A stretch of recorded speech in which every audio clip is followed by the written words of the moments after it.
feeling? Yeah, great. Yeah. He's feeling good. He's feeling good. He's feeling good. What's up? We're Come together. How's it going? How's it feel? Feels great. He's finally got the justice he's deserved. Did you think it was going to happen? Sorry? No, we think that this should have happened probably on day one, but the point thing is it happened. So we can't control the timing of it, but we can certainly savor the outcome. And why do you think it was not guilty? That's Instead good. That's that guy. Well, he's not guilty on a few different reasons. Because his actions were justified. He was trying to help people on that train, and he did.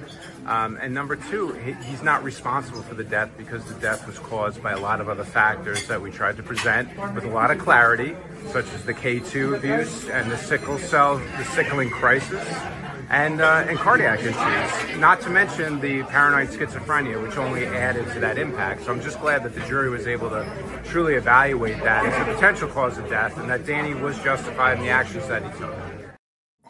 All right, I just kind of wanted to open. There's, two major stories that went down, especially yesterday. Let's go with the happy story to begin with. That's a happy story. I mean, the guy comes on the train and yells, "I'm going to kill somebody today. Someone's going to die today," which the media left out.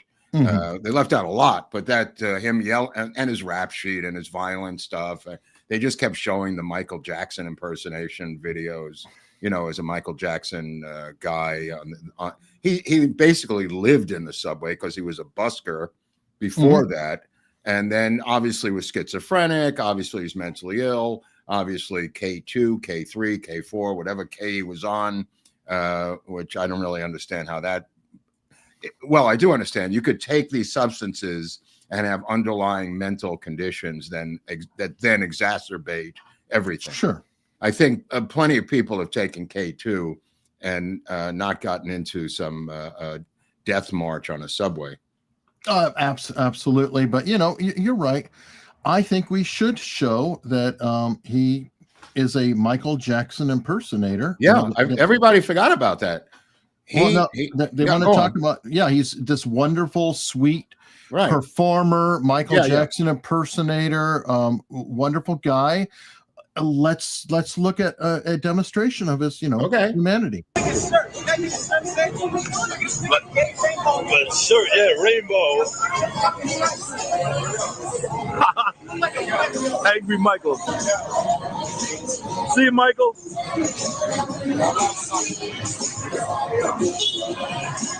Yo, that guy was crazy. What, nigga? What are you gonna do? Whoa. What are you gonna do? What are you gonna do? Nigga, what, nigga? Fuck I'll call a cop. I'll call a cop. Punch me, nigga. I'll call a cop. Wait. I'm sorry. I got confused. I thought he was just, houseless and hungry, Mark. No, I mean, there's plenty of people like him on the streets. And this was, this guy stepped up. I mean, when you see, there's one cell phone video that's unbelievable, shot from the back of the car. And it shows every single person on that packed train cowering underneath the seats, which I thought, like the guy didn't have a weapon. So I'm going like, holy crap, these people really feared this guy for better or for worse, because most New Yorkers do not cower under their seats. The rule is unless there's a gun, Hunley. If you're a maniac, sure. I mean, a maniac, you don't cower. Usually a weapon. But for some reason, on this day when he announced, "I'm going to kill somebody today," they believed him. I think that in defense of Penny, people took that seriously on that day and that ride in that car. Oh, well, yes, but don't worry, Mark. Not everybody agrees with the verdict, of course. We have Luminary. If I can get the thing to share. Oh boy, I'm having a tough time with my computer here. AOC, you can hear her. No, stop. In the background. Stop it. If I can get it to share, why is this not doing it? It's the AOC button on your right. It says AOC, that button. You do it again. Apparently, it's saying, "I want to make your life hell while you're trying to share stuff." So bear with me here. Well, I mean, the other guy is that hawk, what's his face, the BLM guy who should be arrested for inciting a riot. Well, yeah, absolutely. Eric, am I wrong? I mean, other lawyers said that as well. Yeah, no, I mean, that was provocation. He literally said, we need to have these vigilante justice here. And yeah. Okay, so here's AOC's response. That he would do it again if necessary, if there was a kind of threat. What do you make of the comments? Well, doesn't that, I just feel like that tells us everything. Everything. If we do not want violence on our subways, and the point of our justice system is a level of accountability to prevent a person who does not have remorse about taking another person's life. I mean, even people who have engaged in manslaughter or have taken a life accidentally express remorse. Now, you know what they say? I don't even know what she's like talking if you see about. the whites around somebody's eyes completely, that they're crazy. She looks batshit crazy. She may be batshit crazy. Look at that, though. You could almost, at points, you can see the complete white around the eyes. It's very unnatural. Well, I believe there should be testing, for any public office. I think there should be some mental test, maybe the Minnesota multiphasic personality test, and a history test of where you live and what you know about history of where you're from for that district. Those are two things I've asked about for years. Okay, well, and then we also have your old friend. Oh my God, look what she looks like now. Look at that look. I mean, on what planet, other than a science fiction movie on Xenu, would this be a look that's presentable on the planet Earth? I don't know. Maybe in Chicago for the previous mayor? Maybe. Maybe even she looked more normal than Whoopi Goldberg. Oh, it's a close call. I mean, I think I'll go with Whoopi Goldberg being so tied in with her Star Trek days, because she does look like, a sci-fi for sure. There's been polarizing reaction to this verdict as well. Whoa. I don't know. I don't know that seeing them celebrating in a bar made me comfortable. I mean, you killed a guy. The man is dead, and maybe you take the celebration home. You don't do it outside. We but bring that's it just right me. in your face. Don't listen to anything I say. No. It's really about losing for them. It's not about anything about celebration. Look what happened when OJ was declared not guilty, how they danced and partied like it was 1999, which didn't happen for a while. Sure. But this is the best guy who's on TV now. I hope he stays on CNN, Eric. He's fantastic, and I thought he's got a great answer to all this. This is why I'm doing it in this order. Yeah. If you're on the American left tonight, here's my chart. The good guys today, Daniel Penny. The bad guys, Luigi Mangione. It seems to me, how do you everybody on the left for victims? I'm just telling you what I see out in the world. I know. I just want you to out in the finish world the today. chart. Which victim is good and which victim is bad. What I'm telling you is people on the left can't seem to tell the difference between the good guys and the bad guys. People on the left. I'm asking you whether you consider this person. We had people praising I want Luigi to know whether you think that, as Congressman Crane does, that Daniel. If you're on the American left, what I love so much about him is that they need 4 people to go against him every time. Need 4 people to step on what he's saying in real time to disrupt him. They can't. I have never seen him on where they did not try to step over what he was saying. It's almost like they're telling them in their ear, "Open your mouth, say something right now, Debbie." Yep. And he's so good at it that he puts up with it with a smile and is able to, diplomatically sidestep the stuff. 100%. And I also picked him for a transition. We can move on to the other big story. I just want to say something about the Penny thing before you go away. What happens is, and this is where red meets blue. Blue, and this reminded me of the Bernie Goetz case. And I just wanted to say, if anybody knows about the Bernie Goetz case, Bernie Goetz had been robbed repeatedly on the A train or the AA, I think it was at that time. He worked in a small job, and they kept robbing him. And he finally got a gun, and he shot back and was arrested and blah, blah, blah on the train. Yep. And there is a feeling that in the blue states, the government, police, or whatever entity takes care of you from cradle to grave, including defense of you.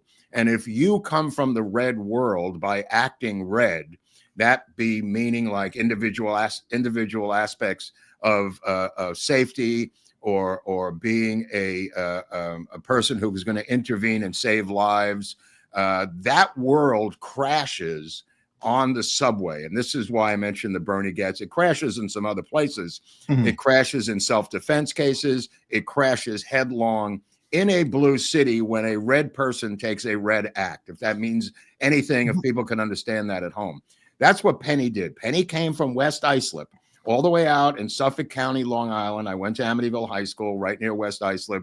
That is a red area. He had to work in New York, so he had to take the train. His red individuality, his red motif and style of living crashed into a blue environment.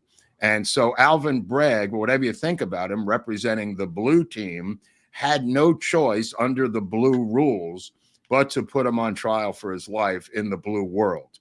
I just wanted to get that out there because that's what we're seeing. And we saw it with Kyle, too. That we saw the same thing with Kyle. A little less so with right, because it's not quite as blue where he was. Right. This was the capital of blue. Yeah. This was the Manhattan capital of blue. But I'll also point out that the jury is not a jury that comes from Flatbush in Brooklyn. It's not a jury like the D.C. jury.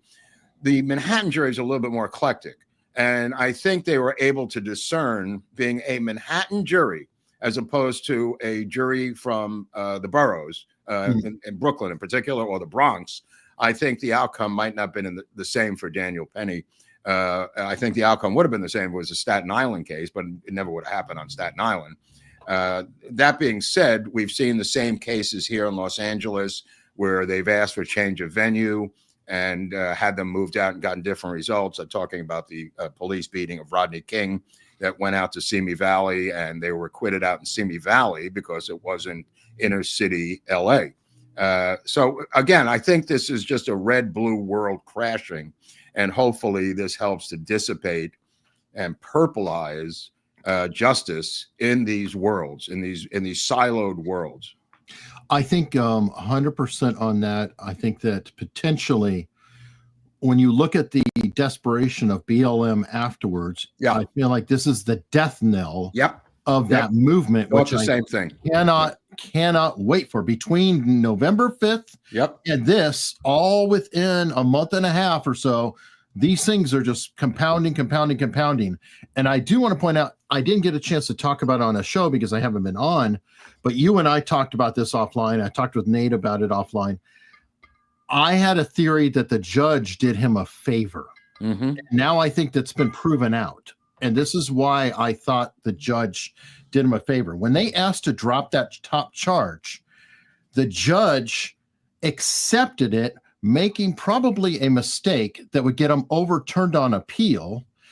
But not only that, because he accepted it, they had to remove the top charge. So no matter what happened, Penny was not facing anything more than the second charge. And the judge, by doing that movement, set up a scenario where either the jury would hang and then they'd retry it, but they couldn't retry on the upper level charge, or the jury would convict him and it could get overturned on appeal, but it would still be the lesser charge, or the jury found him not guilty. And maybe because they removed the top charge, the jury realized that the top charge was just bullshit. If the prosecution was just so willing to just say, oh yeah, just take that off the table, maybe that finally flipped over the last couple of jurors who were saying, well, wait a minute. If they're so willing to take that off, then maybe you guys are right. Who were arguing in the background. Maybe this is all bullshit. Well, interestingly enough, there's two things. One is Bragg and Marchand have the Supreme Court rejected Trump's plea, although it came from a journalist, to relieve the gag order on Trump. And the Supreme Court said they wouldn't hear it because the guy didn't have standing. Secondly, there's more to that. Well, I just want to say the second one, and then you can get into it. A.G. James says she's going to continue to pursue Trump for the mega civil suit, the bank suit, and she's not going to buckle. So both of those cases are both alive and kicking in New York legal world. Go ahead, Eric. Yes, but the gag order case is not dead. No, I know. I agree. No, there's a little more to it because they rejected hearing it at this point, but it's been sent up to Clarence Thomas, and Clarence Thomas may be bringing it to the whole court. Oh, wow. When they come back in session, kind of like it was going up like it was a time issue, and they were I think they kicked it like it's not that important. And in all the great scheme of things, it really isn't that important. I mean, the gag order has no effect on Trump whatsoever. Well, except as Dershowitz pointed out, the gag order could be used on others down the road if they get away with it here. So it's not about Trump anymore. It's about 100%. others and gag orders being abused in general. Yes. And according to Dershowitz, a long need for SCOTUS to rule on these stupid gag orders. Right. So, but I'm just saying, if it gets delayed till spring or summer, right. No worries on that. And that's why James is not backing down on the bank suit, that civil suit. So that's going to continue. That's her career, dude. Yeah. She ran on that, Mark. Of course, she's not going to back down, because if she backs down, then she gave up. If she gets overturned on appeal, she can say, I fulfilled my promise. I brought you your conviction. The same thing with Alvin Bragg. He's up for re-election in November. This is a guy who became district attorney, shockingly, in a city of 8 million people with just 85,000 votes. It's the craziest thing I've ever heard of. 85,000 people voted for a man who did so much damage to American society. One man, Alvin Bragg, this fat bastard in Manhattan.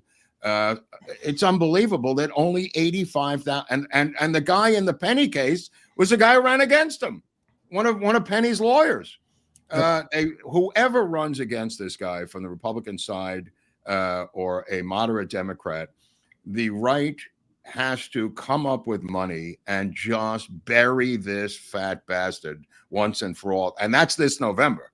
I'm just putting that out there for anyone who's listening at the RNC or any other place where they keep the money, who's ever going to run again. And maybe it'll be the same attorney that ran against him last time. But this guy's got to go. And I mean, you got to have some turnout from the boroughs. I mean, nobody turned out for this election, Eric. Nobody. I agree. And the issue is that Bragg is now going to be running on Luigi's case. That's right. And it's going to be interesting because he's going to milk this Luigi case. If you want to switch over to Luigi, that would be a nice segue. He's going to be the district attorney, and it's second-degree murder, homicide, by the way, not first degree. Being charged with second degree in the state of New York. You got to kill a cop in New York State to get first-degrry homicide. It is insane in New York. He's being charged with second-degree murder. Is that possible? Because first degree is quite literally premeditated murder, and that was premeditated of a cop. Oh, you got to be kidding! I swear to you, I'm telling you, Eric.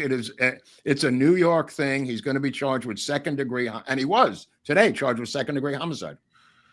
That makes my head hurt. Well, you know what, Mark? You've managed to live in the two stupidest states. Oh, no, I know. But I seem smarter living in those states because they're so stupid. I seem like a brainiac. Oh, my God. Yeah, you've got to be. Well, Jesus. Like we said, Hochman's in power now, and the DA's office here is just celebrating the arrival of Nate Hochman. And there's a vibe changing across the country. Don't you feel it, Eric? That these people everybody feels this, that even the pushback against Trump's nominees by what's her name out of Iowa, she's been steamrolled. It's like a wave is coming, not the election. I'm talking about a cultural wave. Everybody feels it now. People are backing down in fear from this wave. Yeah, it's 1980 all over again. It's 1980. There's a new dawn. There's a whole new thing. And first, the people who were squeaking didn't note it. And now they are running and hiding out of this tidal wave that's coming and crushing them. I'm just using those metaphors for effect. But, man, you could really feel it. Feel it. All these people are going to get confirmed. The rhinos attempted a minor coup. They were crushed. Again, these SOBs attempted to disrupt the MAGA movement. And, oh, by the way, I was right about Matt Gaetz. We both were. At the wrong network. Oh, okay, but I had the right job, wrong network. He's going to be on OAN, I guess it is. Oh man, speaking of which, two-way. Mark Halpern had some snark on that. He's like, pick on the bingo card. He would go to a network that nobody's ever watched. I was like, ooh, no, he's right. A little competitive there. He's right. He's absolutely right. To go from the biggest MAGA voice in the nation to a talking head on a TV show on a channel nobody could find. Give me a break. Give me a break. I mean, you talk about a fall from grace. I mean, I was assuming he was going to go to Newsmax, but there's no room at Newsmax. Yeah, but the thing is, in his favor, one, he doesn't need the money. We've discussed it. He is rich already. He could be the Tucker Carlson. Right. If Robert Kennedy ended up on OAN, I would say the same thing. I would just go, he doesn't need the money either. No. Well, let me finish. He could literally pull the network. Oh, he will. And think about it. If he could, shape the network around himself and be the Tucker Carlson of that network, that's possible. Even better. It's possible. I mean, I would have think better to me was Attorney General of the United States. But this is a far cry from being the Attorney General of the United States. I'm still not over. And I have a long memory when stuff like this happens, and I don't forget. Again, I don't know what how Greg Kelly is going to live with the new Secretary of Defense when he meets him eventually. That's going to be awkward, Hunley, because this guy's getting confirmed, and Greg Kelly for 3 consecutive nights denouncing him, drinking, sexual. I mean, Greg Kelly's got skeletons in his closet. And now the other guy who used to be on CNN, apparently he's got some skeletons in his closet. Ed, what's his name? Ed. I'm not familiar. Ed, I forget the guy. He used to be on CNN, short-haired guy. The people in the chat may know, but they're not going to tell us. Ed Henry. I'm sorry, Ed Henry. Ed Henry now under the microscope. He's the next guy. Okay. But nevertheless, the point of the matter is, who's going to watch Matt Gaetz on OAN coming out of the gate right now? You know what I mean? It's just, he may build it up to, like you said, but it's going to take a while. I mean, it will. But then right now, all these networks are kind of like, who's going to watch? Like, I can foresee Halpern and his two-way being stronger than his Newsmax. Well, his days in Newsmax are numbered. Rob Schmidt is now beating Anderson Cooper in that time slot every single night on Newsmax. So Newsmax is clearly on the rise. IPO bringing in more producers now, veteran producers from Fox and CNN and other channels are coming in. Technical people, who know how to run shows without glitches. There was a glitch yesterday, one of the best ones I've ever seen. What's her name? The Scientologist who's on Newsmax, the older woman. What was her name? I forget her name. Anyway, her mic was muted, and there was a guy in Florida who was a sheriff going, "I can't hear you, ma'am." And his mic was fine. And he was left alone on the screen for like a minute and a half talking, and she's just mouthing. I've never seen that happen. It's always the reverse.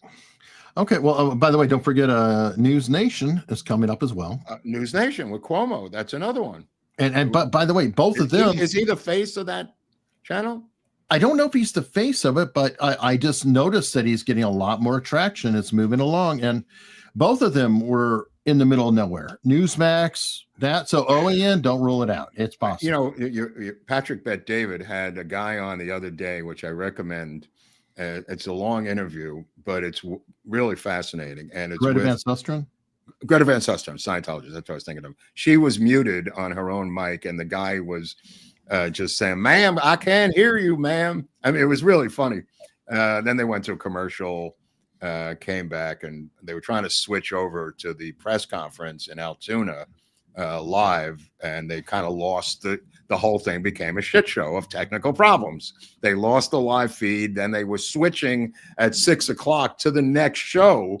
So he got muted. The press conference got something happened to that. And then she, the whole thing went into the toilet.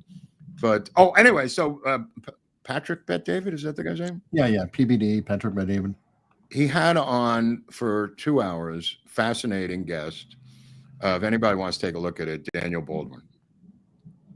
Okay. Explaining Alec, explaining the whole Baldwin. I saw a blurb, something about blacking out, that he is in a blackout. No, it's completely misinterpreted. Clip has nothing to do with anything. He talks about growing up and family and everything else, and Alec, and it's just and then Hollywood, and he's a Trump guy, how they don't talk to him anymore, and that Stephen's abandoned him now. Stephen was a Trump guy, and Stephen the religion has worn off or something, and he's now not speaking with Daniel, and of course Billy and Alec are far left. But he talked about Alec's presidential ambitions and still thinking of running now in 2028. There's a lot of meat. Please no. There's a lot of meat on this bump. There's a lot of meat in this interview. I was saying, wow, man, I'll watch this for 5 minutes. And then I got hooked in. I was like, holy crap, this is fascinating. Anyway, I just want to put that out there. Well, you know what? Maybe he can go with the good Baldwin, who's not related. Adam. Adam friends with him. The one we ended up with on It Had to Be You, I think. It's a good one. All right. Well, you know what? Before we get too deep in the story, I think we should talk about everything that's been going on, everything we're doing. I had jury duty this week, which meant I had to get up early. I am not in love with that. We're doing a lot of research. You're chasing down these stories, these leads, things like that. Everybody should consider getting some coffee. Okay. All right. I can go for that. I'm bringing this up. It's americasuntoldstories.com/coffee. Okay. We've talked about what kind of beans they are. And again, this is not white label crap coffee. And I'm not trying to dog, whatever. This is not store-bought. This is brewed custom. Is a custom built flavor, Chiapas or whatever, and Sumatra beans. And part of why I'm bringing this up is it's a good time to get this. It's Christmas time. You might be saying, hey, you know what? Let me get a gift for whomever. This is really good stuff. And they do have gift certificates or gift cards now, and even electronic gift cards. And they also offer free shipping if you get 4 bags. And that does make a difference if you want to save some money. I personally think you will like this coffee. The reviews are incredibly strong. People enjoy it. I go on and on about how I don't have to have creamer when I'm using it, but you can use creamer. And if you want to, you can also buy some flavored coffees that they have available to check out. So in all seriousness, americasuntoldstories.com/coffee. Give it a shot. I do think you will really enjoy it, and it does make a great gift. And that allows Mark to slide back in to the episode. But anyway, all right. So now we need to get to the main story. Why is this the main story? You think it's bigger than the other story? I guess so, huh? Well, Daniel Penny's a resolved story. Right. This story is just starting. So I don't know if it's... Yeah, I know. You're right. Good point. Just one extra thing. They did march through Manhattan last night. Hundreds, possibly thousands of anti-justice people, anti-justice warriors, as I call them, as part of BLM, mostly white people, mostly girls, mostly college girls, marching through New York, protesting the verdict. I just wanted to leave it with that because there was protest, and who knows? These things could spread, Hunley. We didn't know when that thing first happened with what's his face. I didn't see this coming. I mean, when he died from his fentanyl overdose, that this would spread across the country. But Floyd. Yeah, I mean the Floyd thing. I didn't when it first happened. I was going, God, how could this be going on for days? I was completely caught off guard by how organized it was by the communist left and how they took advantage of it. So last night I thought, oh my God, what if this spreads? But we'll see what happens this weekend. It feels, I know. It feels like it's on the wane. And I've seen it go up and down. Yeah. I mean, you know, the whole Ferguson thing. Yeah. And then went up and then there was a setback. COVID was like a good reset button for these people. Yeah. And they managed to turn that into, and there's, you know, everybody's under fear at the time. They even protested during COVID here. Oh yeah, and they yeah. were That allowed was the to only protest. time they were allowed. Yeah, Public gatherings everyone are okay was when locked you're down protesting. except protesting is a health. They said it's a health issue. Yep. Yep. And they I think their encouraged it. days are numbered. I think you're correct. I think we're seeing the tail end of an attempted Marxist takeover of the world. And I predicted one thing this week, that Trump going to France was not about the Cathedral of Notre Dame being reopened. It was about meeting with Zelensky. And Macron was the buffer between the two of them. And the fake out was that it was the Cathedral Notre Dame allowed him to go there for that reason. But it was really about the ceasefire that I think Trump is trying to implement till he comes into power, which I of course, about. Biden just gave $50 billion more to Zelensky. And he won't stop until Trump gets this thing into a ceasefire. Now, I predicted that Trump would use a buffer to meet with Putin. And guess who was at Mar-a-Lago last night? Orban from Hungary. There he was. And I went, that's the guy I predicted would be the buffer. Orban will now meet with Putin, I predict, and they will begin to, in the next few days, work out a ceasefire for Christmas. But I just wanted to get that in. Thanks. No, I'm all for that. And speaking of other messages, how do you like the meme of our 51st state? Except somebody broke it down. I love how they ran with it, and they said, no. If you're going to annex Canada, because that was the first thing I thought of, is you bring Canada in, well, the Democrats will never lose, right? So you got to split Canada and make it 2 states. That's funny. So it evens out. So you have the West, who's going to be a red state, and the East, or maybe 3 would be better, but whatever. Split into 2 states, so then that way you control for that. But then Trudeau started mouthing off, and Trump goes, "Oh yeah, I heard from the governor." That's funny. That's funny. Yeah. And I actually have a video. Well, go ahead. Go play that if you want. But I did want to mention the Meet the Press interview as well, because I thought that went surprisingly well. Yes, and it was very interesting. He did not bite on anything. He did a great job of. Yeah, actually, he came up like J.D. Vance in it. I thought so too. I thought Welker was intimidated by him. But he was deliberately holding back, and I was really impressed by that he did not. And even when he went after her, it was just saying, "It's so disappointing. You could be so amazing if you just didn't have your bias." That was such a classy, kind of like he was a grandfather talking to her, like, he was very calm, very statesmanlike. Very frozen, It's such a shame. It's such a shame. And it was great. It was very good. It was very good. They didn't have anywhere to go. And then I watched the panel afterwards, which was about 7 minutes long, and even they didn't do anything. There was some insane black dude who I had to look up afterwards. He's from the playbook of Politico. He's dressed like a Star Trek character. Hey, Whoopi's friend. I'm sorry. He would be the male captain of Whoopi's team, only he's as gay as a $3 bill. He wears Star Trek outfits too. And apparently he is a guy who runs the Politico playbook, whatever that is, the morning playbook. But even he was kind of hands-off-ish on Trump. Well, they were mentioning him in two-way ahead of time, saying that he was the worst of the worst. They knew who he was. Oh, that's the guy, right? Because they said the political creep. Yes, that's who I was referring to. And I looked him up, and holy cow! I mean, this guy is so out there. 100%. Now, what's interesting about it is I still see what Sean Spicer was complaining about, and two-way, but I'll hand it to Trump. I hope now he did the Meet the Press. So that was the first thing out the gate. He went straight for the mainstream. Now I hope he goes right to alternative. He's going to go right to Face the Nation. Oh, I know. He'll probably even do a 60-minute review. He thinks he's on a roll, so they're gonna have to bring back the greatest hits. But he did handle the deportation with great skill. He handled a number of these issues with great skill. I'll just put it that way. Yeah, very, very Trumpian and very calm and statesmanlike. Yeah, it was both though, because it wasn't Trumpy. It was just kind of like it is.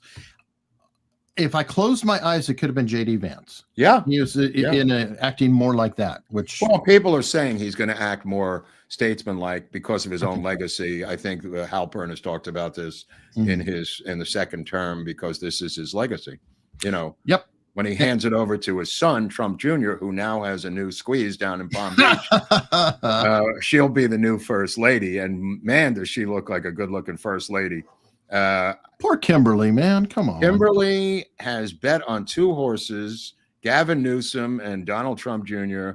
And as much as I like the dancing Puerto Rican, it's time to move on. He's got a new girlfriend, Don Jr. And by the way, there's going to be a big speaking thing in Phoenix next week with every single MAGA person ever. I think this is something Charlie Kirk is putting together. Everybody, it's like an all-star team. It's like 50 speakers over the weekend, December 16th in Phoenix. If anybody's interested in that, they could look it up, and might be something people are interested in for Charlie Kirk's youth movement. Right. Well, you know what? You got to be careful about Kimberly. I mean, we might have a scene like this coming up. Oh, this was good. This was pretty good.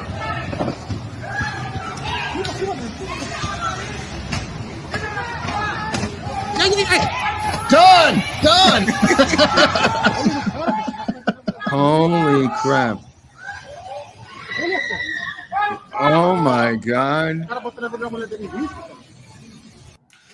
And the thing is, though, if you look at her, I don't think she's going to have a tough time finding a replacement, in my opinion, in my humble opinion. So she's a doctor, and she seems to be fairly healthy. Oh yeah, I think that's an Olympic sport down there. The riding on the side of a truck.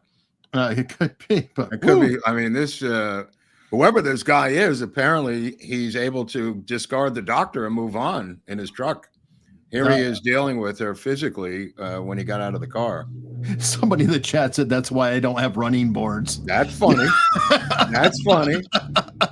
Well, there's an update on the Honolulu beauty star who has disappeared across the border into Tijuana. There's an update on this story because now this woman who I haven't seen in years on TV is on the case. And Nancy Grace. Nancy, what is wrong with her? Can people tell me in the comment section what is wrong with Nancy Grace? I haven't watched her in years. Is she just batshit crazy, Eric? She is very. Why is she so angry? This is a story she's not involved in. She picks up the story halfway through when the story already started. She comes in super late, and she's already yelling at people. She's a very strong personality. Let's put it that way. Same thing happened with like Andrea Burkhart, who's a lawyer who I have on sometimes on Fridays. Andrea was all over the Delphi murders, which I didn't cover. I just know about them. And apparently Nancy Grace just like went off on a video there with Andrea Burkhart represented in it or something, and that got taken down because of a media defamation concerns. So that tweet disappeared. But I don't know. I feel like she is a flamethrower. She's a flamethrower. She's a flamethrower. I'll tell you something. I forgot to tell you this, and we'll go back to Nancy Grace for a second. Daniel Baldwin had a YouTube channel that was taken down. He put the letter up on the show, and it was for backing Trump. And he was using CNN footage and footage from Fox that he took off of YouTube.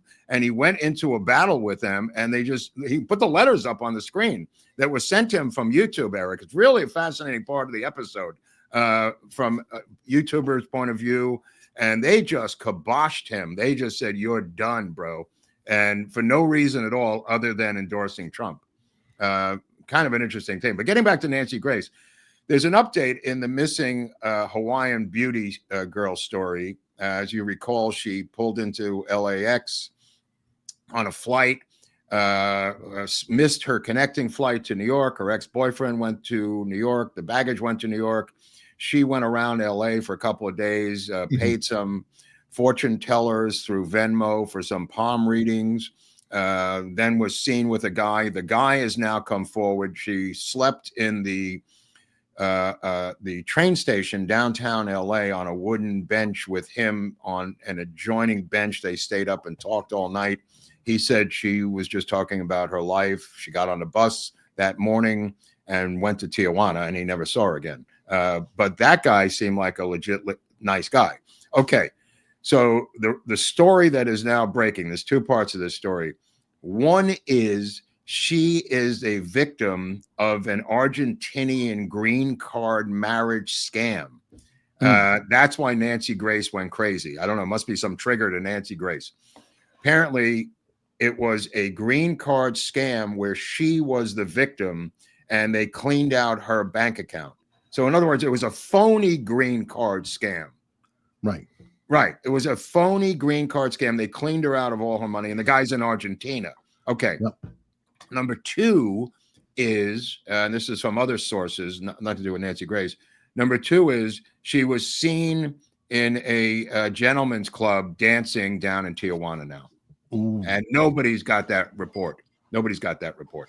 So this is maybe separate stories where she's being sex trafficked now down in Mexico, separate from this green card scam, or maybe even linked to it.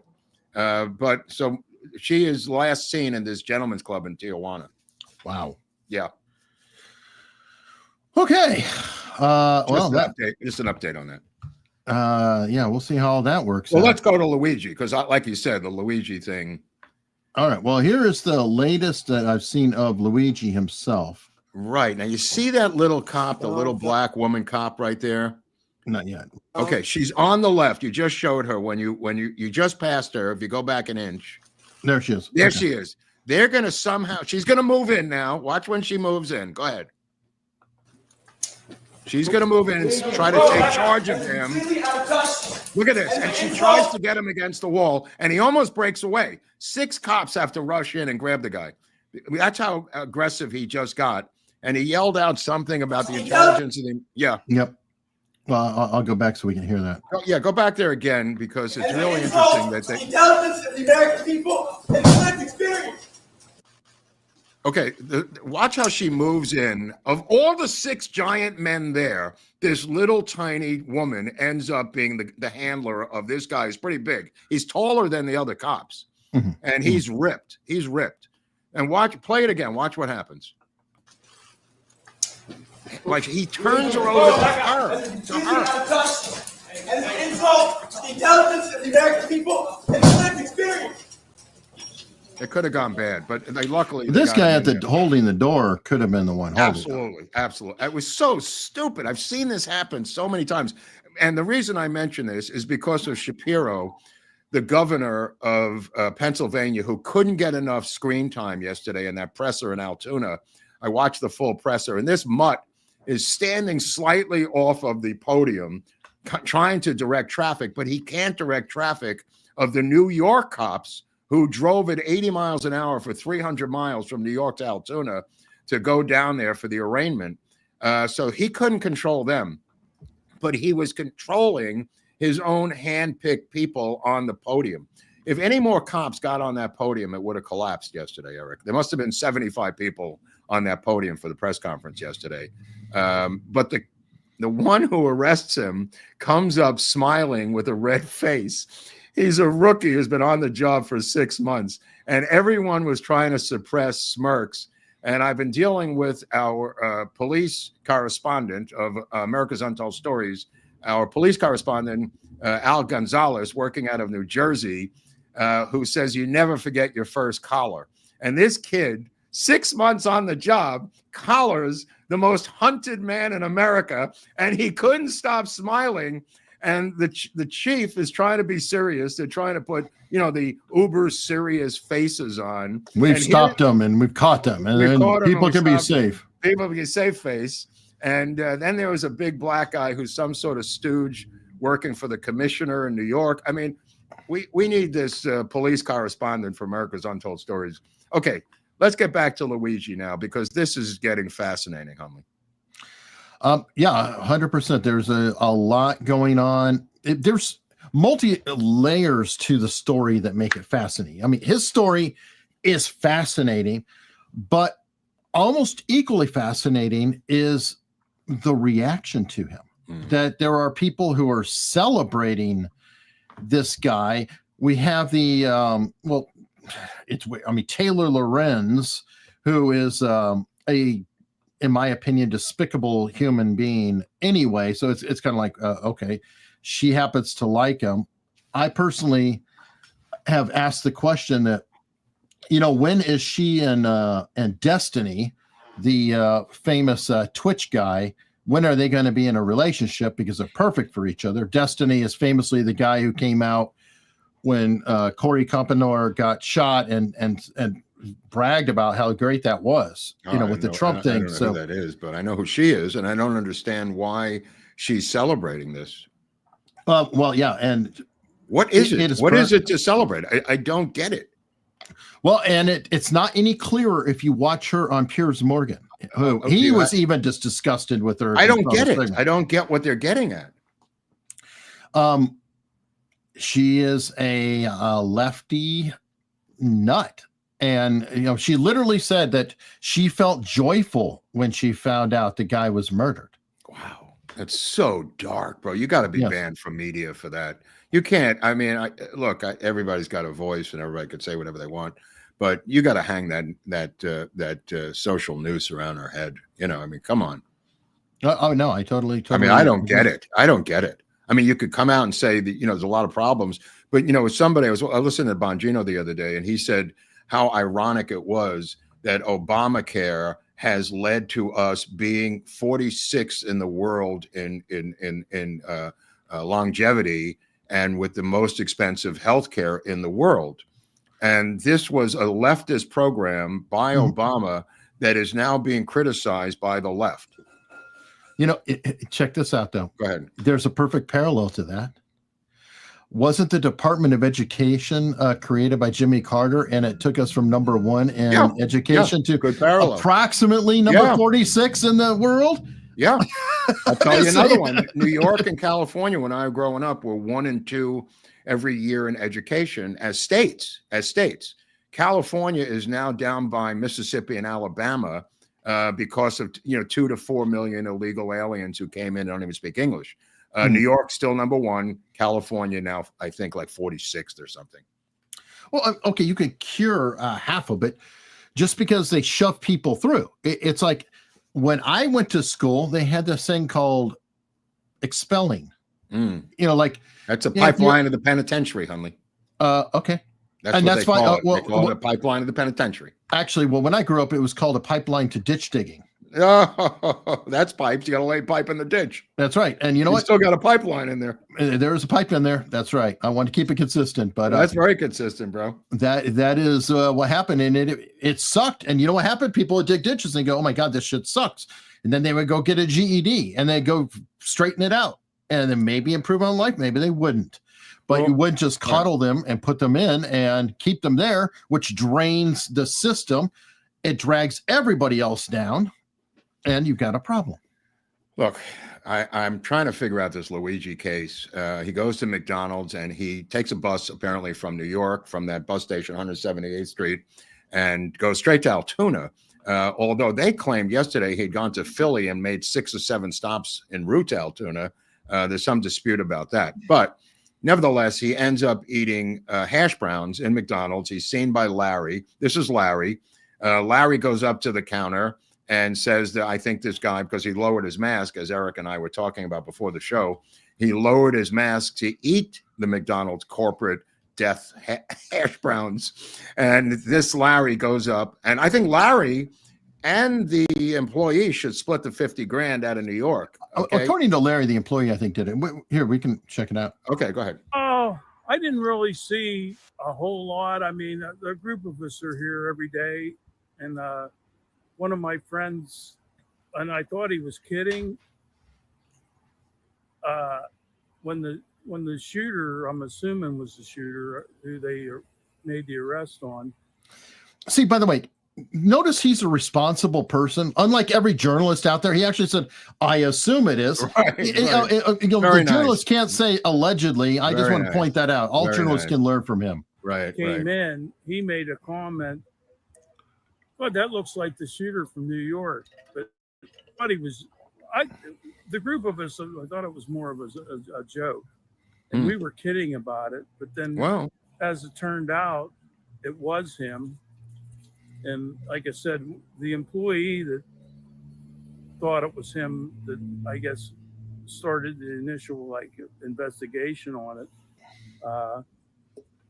I talked to her later. I said, was I here when he came in? And she goes, yeah. And she goes, actually, you and your friends and all were making a joke, almost like saying, and that's pretty much about it. I mean, he ordered, went to the rear of the store and sat. I passed him whenever I left.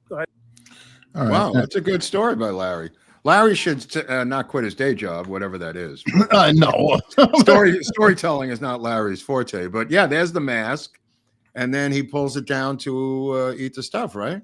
Yep. And by the way, here's the lesson. There's a couple lessons in here. Number one, the guy pulled down his mask to flirt with somebody. Oh, yeah. Not the smartest thing in the world. Yeah. Now, he didn't make a lot of mistakes, okay? But that was a mistake. But this, if he wasn't wearing, in my opinion, if he was not wearing the mask and he just went to McDonald's to eat, nobody would have recognized him. Yeah. The mask caused the association. Yeah. And then another thing, this is kind of a... He would have blended here in Los Feliz because they're still wearing masks here. He could have lived here for years. True. Now, of course, there are people who are going around saying, no, it ain't him. It ain't him. It's not the same. He has his eyebrows don't match. And I mean, there's literally things going around where they're measuring the eyebrow differences. Now, even in the multiple shots of him, since he's been arrested, his eyebrows are either unibrowed or less, depending on the angle and the light, whatever. But I think that the biggest crucial piece of evidence that I think really does lend to the cops' favor that it's him is he showed an ID at the hostel. Stop. And he still had the same ID on him. Eric, stop. I mean, it's ridiculous. I mean, it shows. I mean, he's the fact that he's still. Let's get into it a little further because you're correct. Obviously, it's preposterous. The fact that he still had the 4 IDs on him. Now it's been decided this is a ghost gun. I like that. There's some things I don't understand in the world that I'll never understand. I don't understand 3D printers printing a gun. I'm sorry. I am a boomer that's never going to wrap my mind around the 3D printer gun thing. I don't know. I'm sure you do. But he had apparently a 3D printer ghost gun. I can explain it if you want. No, don't, please don't. You're going to hurt my brain. Let's just move on. There's no need. I'll off camera, we'll discuss it. But he's got the suppressor. He's got what I assume is a Faraday bag for his cell phone or pouch. He's got $8,000 in American currency. And now he disputes, ironically, out of everything, he only disputes the Faraday bag and the currency. I know, it's kind of funny. It's kind of funny. He's got 2,000 in foreign, and I don't know what foreign. I heard it was mixed. It didn't say what country. I heard it was a mixed bag of currency, but in the bag is 2,000 in foreign, 8,000 in U.S. currency, and the silencer. What's that? Which country? It doesn't say. It's supposedly a mixed bag of currencies of the. I just thought that was interesting. I would be curious. It wasn't one country. That's what I'm trying to tell you. It was multiple countries. Okay. Yeah, I don't know. Then he's got the 3-page or 2.5-page handwritten manifesto that's really short, Eric. Yeah, I want to talk about that. That was something that tickled my brain as soon as I heard it. They made a point of saying it was a 262-word manifesto. Yeah, I'm like, that's nothing. It's nothing. Long. He wrote it. He wrote it right there in McDonald's. Right. Well, so I looked it up. I'm like, what exactly is 262 words? It's between a half a page and a page of letter-sized paper. Absolutely correct. And now they're using the word manifesto, which it's not a manifesto, right? Well, that's where I'm going with this because they have a habit. Okay, if somebody is, let's say, in a 3-bedroom house, and they have several guns inside, they'll report that they arrested him at his compound. It's compound. It was a compound. And look at Kaczynski's. I mean, just compare it to Ted Kaczynski. 35,000 words. 35,000 words. And I remember buying that New York Times as everybody else did the day it came out. Everybody in New York bought that copy. I still have it somewhere of his manifesto. Go on.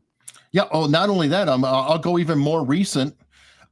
Because they call this a manifesto. Brian Laundrie, I don't know if you're familiar with the case. Gabby Petito, who was murdered by her boyfriend, Brian Laundrie, is a big deal. TikTok girl. He had a little notebook, tiny notebook, 8 pages, 774 words. They called that a notebook. They called that a note. All right, so let's get into where we left off, because we were debating the gun, we were debating the NYPD scuba, we were debating where the bicycle is. They never found the bike. Our America's Untold Stories police correspondent Al Gonzalez was on the job, making phone calls on behalf of America's Untold Stories. He believes the bike was probably stolen when he dumped it, took the cab, went to the bus, went to Altoona. Everybody goes to Altoona, he gets arrested. Now the background check happens. And it turns out when he lived in Hawaii, he had a surfing accident where he hurt his back. He was laid up, but he had I talked to Dr. Drew about this morning. He had a childhood spinal condition, almost like spinal bifida or something, which I can't really pronounce. It's not spinal bifida, but it's something where he had a congenital spinal thing as a kid that was not a scoliosis type thing? No. Well, it may be a scoliosis. I'm not a doctor, so I don't know. It's got its own name. Hold on, I'll tell you right now. I was sending it to Dr. Drew this morning. Hold on, let me see the name of it. And everybody can look at, which does look very serious, that hardware in his spine. It's called spondylolisthesis, which I never heard of before. And he had those 3 things put in there, or 4. Mm-hmm. Okay, so this was not too long ago. This is like 2 years ago. He exacerbates it in Hawaii. Everybody says he's normal in Hawaii. He's got a 6-pack abs. He's got girlfriends. He's got friends. I don't know why he's in Hawaii, but he ends up in Santa Monica designing an app for a used car dealership. He ends up in San Francisco. Nobody knows what was going on in San Francisco. He goes dark up in San Francisco, by the way. I remember TrueCar, by the way, though. Yeah, I know. TrueCar was advertising a lot of podcasts and different things. Yes, he was developing digital apps. He wasn't involved in the used cars. He was involved in the digital stuff that they were working on. But I'll tell you something else. He gets out of this private school, this private high school, this all-boys private high school where he's valedictorian. He gives a speech. I don't know if you still have a copy of the speech. Mm-hmm. Maybe we could run a little bit. You can get a flavor of this cat from 2016 on the eve of Trump's inauguration. He is graduating from this famous, expensive school in Maryland. Right. Keep this in mind. Private school, super expensive, and he's number 1 in his class. He's not a dummy. No, he's number 1. I can't imagine the class of 2016 without any one of these men on stage.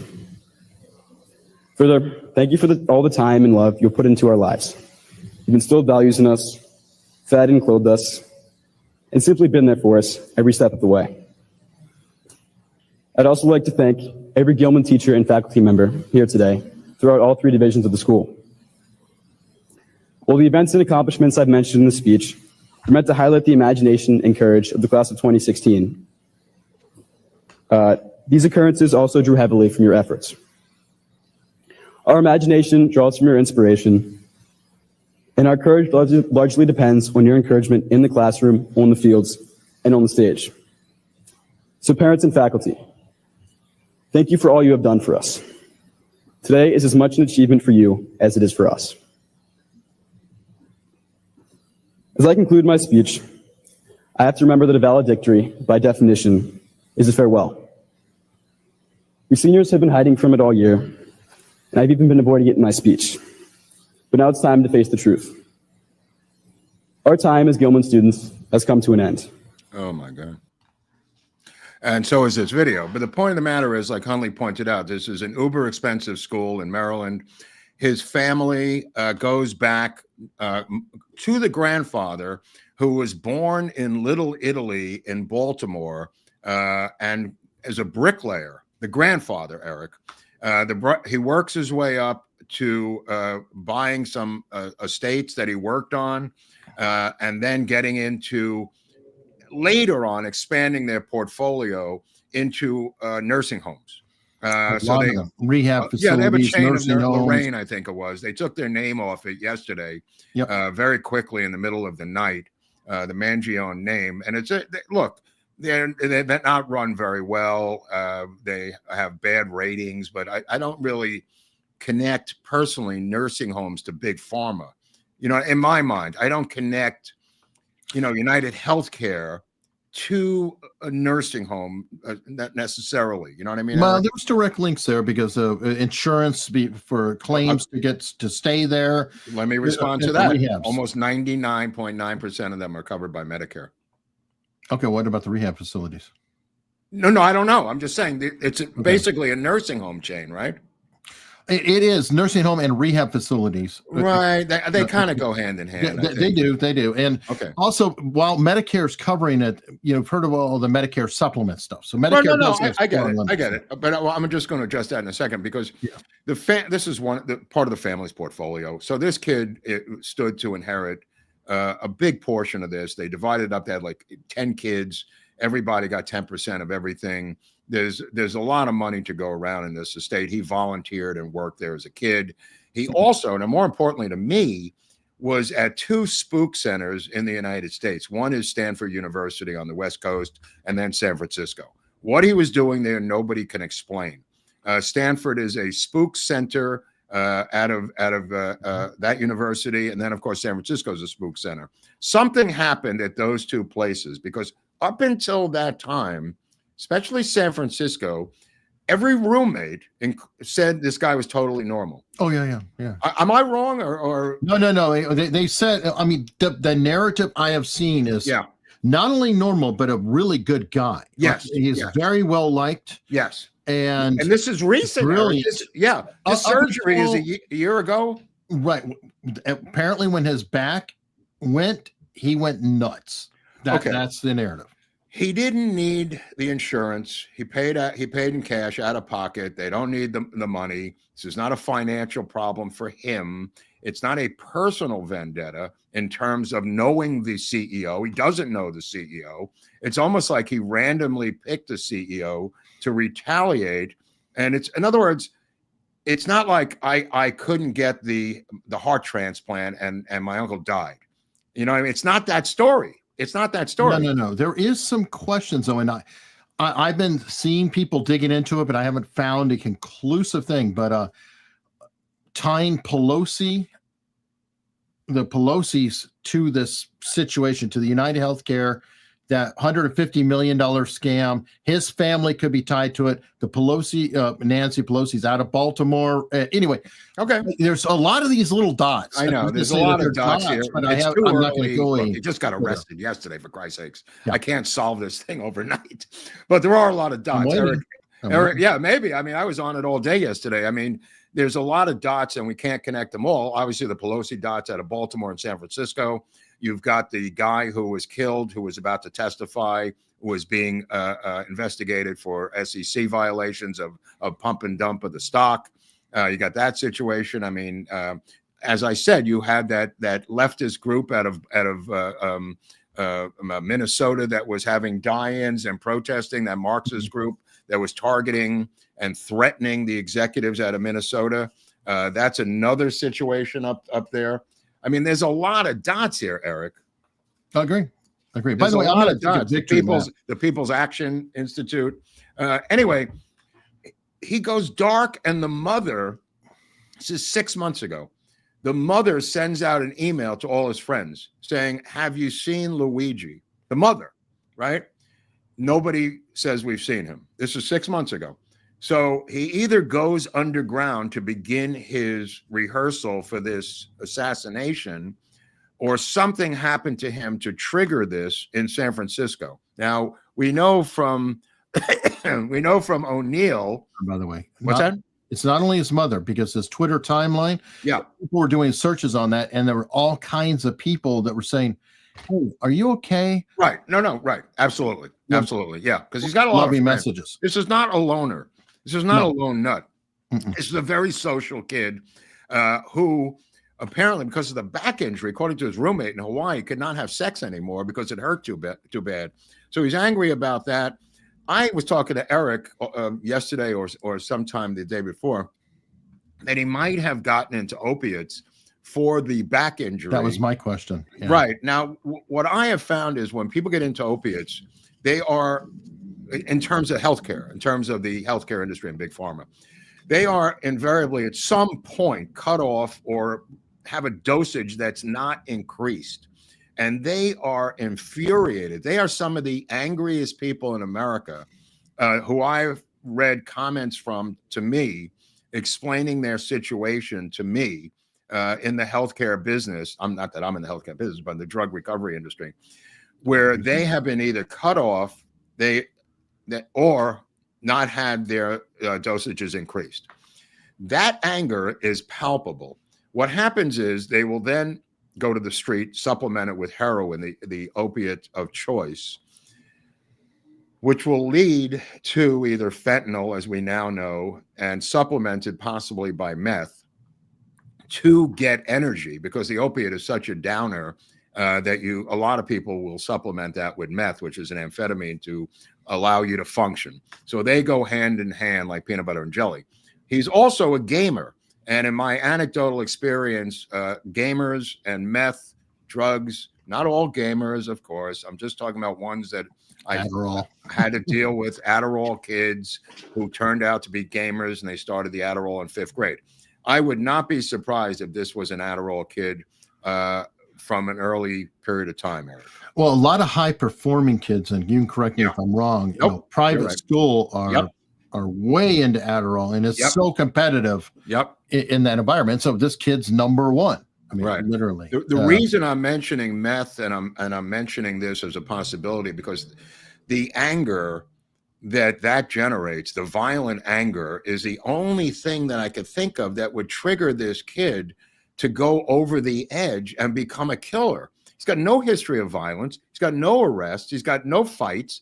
There's nothing in his past that indicates this. And now it could be political, Eric, which is not out of the question. Like I said, with this People's Institute in Minnesota, or his own. If you look at what he's been reading lately, Brave New World, he's been reading the manifesto of the Unabomber. He references the Unabomber in his comment section on his Goodreads page. He goes into detail about Kaczynski. He's very similar to Ted Kaczynski in terms of and potentially exposed in the science world of engineering and degrees from high-end universities like the University of Pennsylvania, MIT for Ted Kaczynski. You've got Harvard. Kaczynski taught at Harvard too. And Harvard, yeah. I mean, this kid didn't get that far because, I mean, keep in mind, Kaczynski was in hiding for how many years? Like 15 years, Eric? 17 years? Right. Well, Kaczynski, I mean, was a flat out hardcore genius. So I've interviewed the FBI guy who, ultimately broke his manifesto down and caught him. And well, the brother helped too, right? He helped too, but it was the certain verbiage in there that got him caught. Yeah.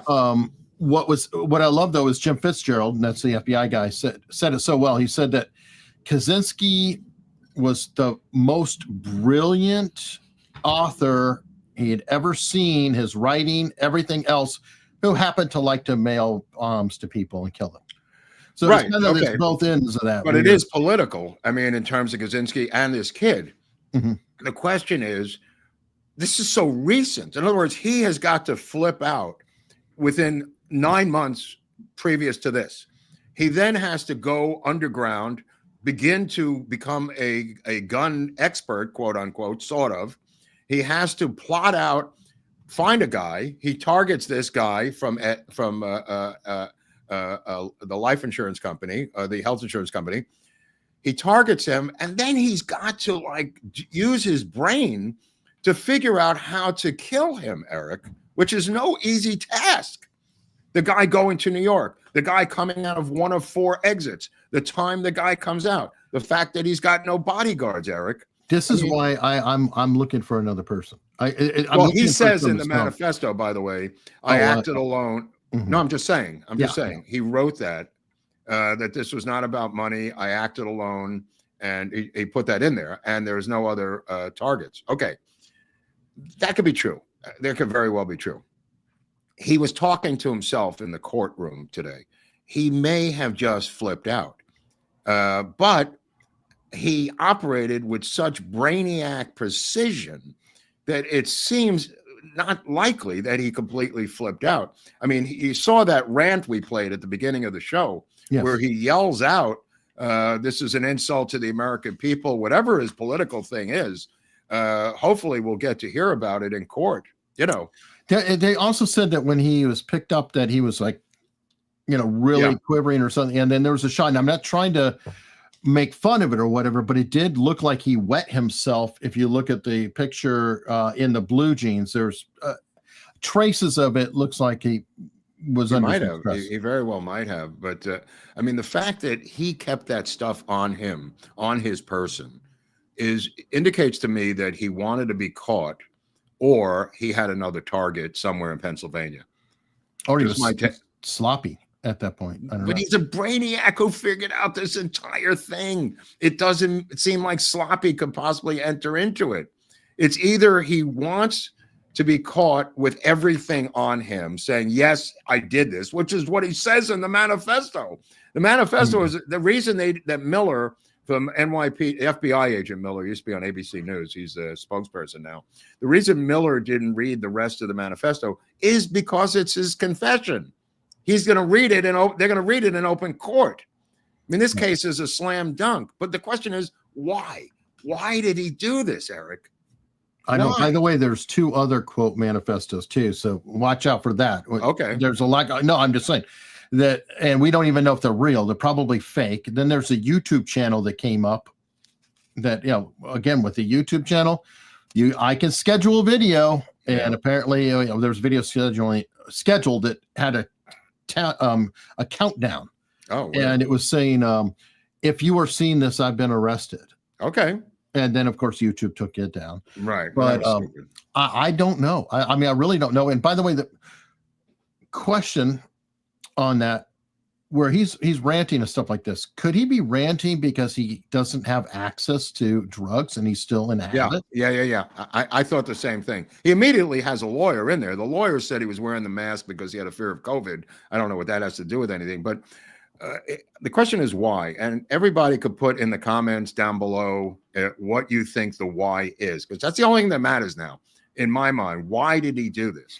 And why specifically that person? Yeah, I mean, there's a lot of whys. Why that person? He doesn't need the money. He had a back injury, so he had surgery. That guy didn't do the surgery. It has nothing to do with that healthcare company. I mean, they mentioned his grandparents. His grandparents died of natural causes 10 years ago. Big deal. The question is why? Why did he do this? Why did he target this guy? Why did he give up his life? And he knew he was going to give it up. He knew he wasn't going to get away with this, or he would have gotten on a plane at Newark with his passport and fled. He makes no attempt to flee. He essentially goes to Pennsylvania, either, in my humble opinion, to go to some other healthcare event or healthcare office. There's a lot of them in Pennsylvania, by the way, and do a second guy, which is what I think was really going on. He may have been targeting someone else, but put your whys down there in the comment section or in the chat. Why do you think he did it? And by the way, one other thing I was just noticing, and I don't want to read too much into it, but okay, he seems to be healing from his back pretty well because he was moving all right with those cops. Yeah. And then think about it. He took a 17-hour bus ride from Atlanta. I don't know if you've ever sat on a bus. I got a better one. But he rode that bike in the middle of the morning in the darkness, pedaling the shit out of it. Yeah. So I mean, his mobility seems to be not terrible. Mm-hmm. No, I don't know. It might have something to do with Percodan addiction or Vicodin addiction for the back, which turned into heroin and meth. He certainly got the money for it. Access to it uptown in New York is available up there. He may not have been able to score in Altoona. Obviously, they didn't find drugs on him, or we would have heard about that. But nevertheless, what is going on here? This is one of the craziest cases of a shooting I've ever heard of in my life. I mean, it's obviously political, but the question is, I mean, he's making a political statement. He's talking about Kaczynski. He's got a bone to pick with the healthcare industry. Okay, I get that. But why give up your life for this? He could have done so many political things against the healthcare industry with his family's money and working with radical groups even. You know what I mean? Like, why give up your life? Because essentially, even if he got away with it, he would have had to have been on the run his whole life, Eric. I agree. Oh, by the way, I know somebody who has met him before. Okay. And also knows his lawyer. I'm not going to say who it is because I haven't got permission yet. Yeah. But the individual told me that he was a really cool dude. Yeah, and everybody says that. He partied with him a few years back. Okay. And totally normal. And that's what his roommate in Hawaii said. Totally normal guy. Everybody loved him. Great guy. Goes to San Francisco. Something happens in San Francisco. Something happens because that's where the trail goes cold. And that's where his mother and everyone else is the last place. Like he's in LA. He's in LA working in Santa Monica at TrueCar. Somehow he gravitates up north to San Francisco. There's a lot of darkness up there, as we saw with Tom O'Neill's book, Chaos. It is a nerve center of Spookville up there and always has been, going back to Manson in 1967. And by the way, Pelosi's there another time. Right. Yeah. To Baltimore. Thank you. Somebody in the chat put that in that. I forgot. But yeah, we've got the Pelosi connection. Right. Yeah. In both Baltimore and there. So that's interesting. Also, Stanford, there was a woman named Blassie Ford who testified against Gorsuch. And Blassie Ford worked at Stanford University. And her job, according to her, was to weed out people who could work at the Central Intelligence Agency. This was her job as a professor at Stanford University, was to find potential candidates for the CIA. Stanford is a spook school, people, just like Georgetown University back east. Stanford's the spook central and on the West Coast. Now, Victor Davis Hanson works there, but I don't think he's operating in the same circles as Blassie Ford.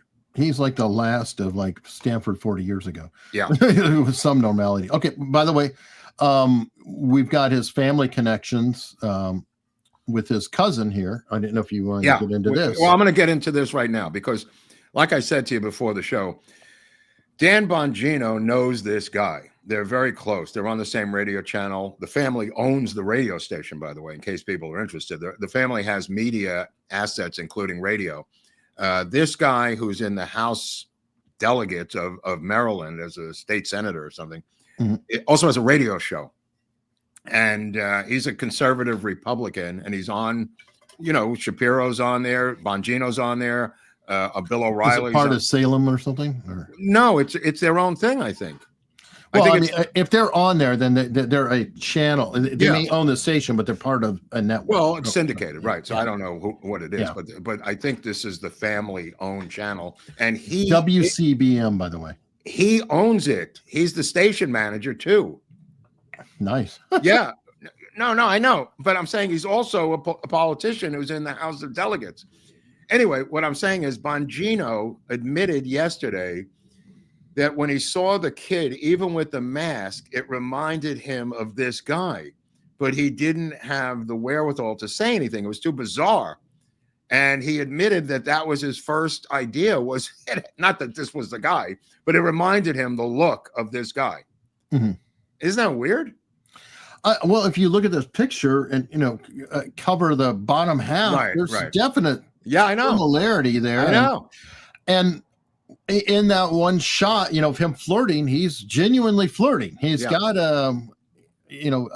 some of these shots of Luigi, he does look very, very personable and charismatic. Well, he was, and also in that youth hostel up there may have been 10 to 12 people to the room. So he was hanging out with those people and being social with them.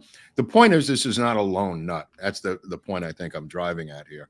Not only not a lone nut, but I think also atypical, because how many times, even with a normal, like say serial killer, now I'm not saying he's a serial killer, there's only one killing, but they'll keep saying, oh my God, they were nice enough, but they were always really quiet. Yeah. He's not quiet. No. Somebody pointed out Ted Bundy. Yes. If you're going to say anything, on that side, Ted Bundy was very charismatic and extremely unusual because of it. This guy's very unusual in that regard too. Charismatic, sociable, flirting. I mean, flirting with somebody right but before. He's not a thrill killer. He's not a thrill killer like Bundy was. This is a guy. No.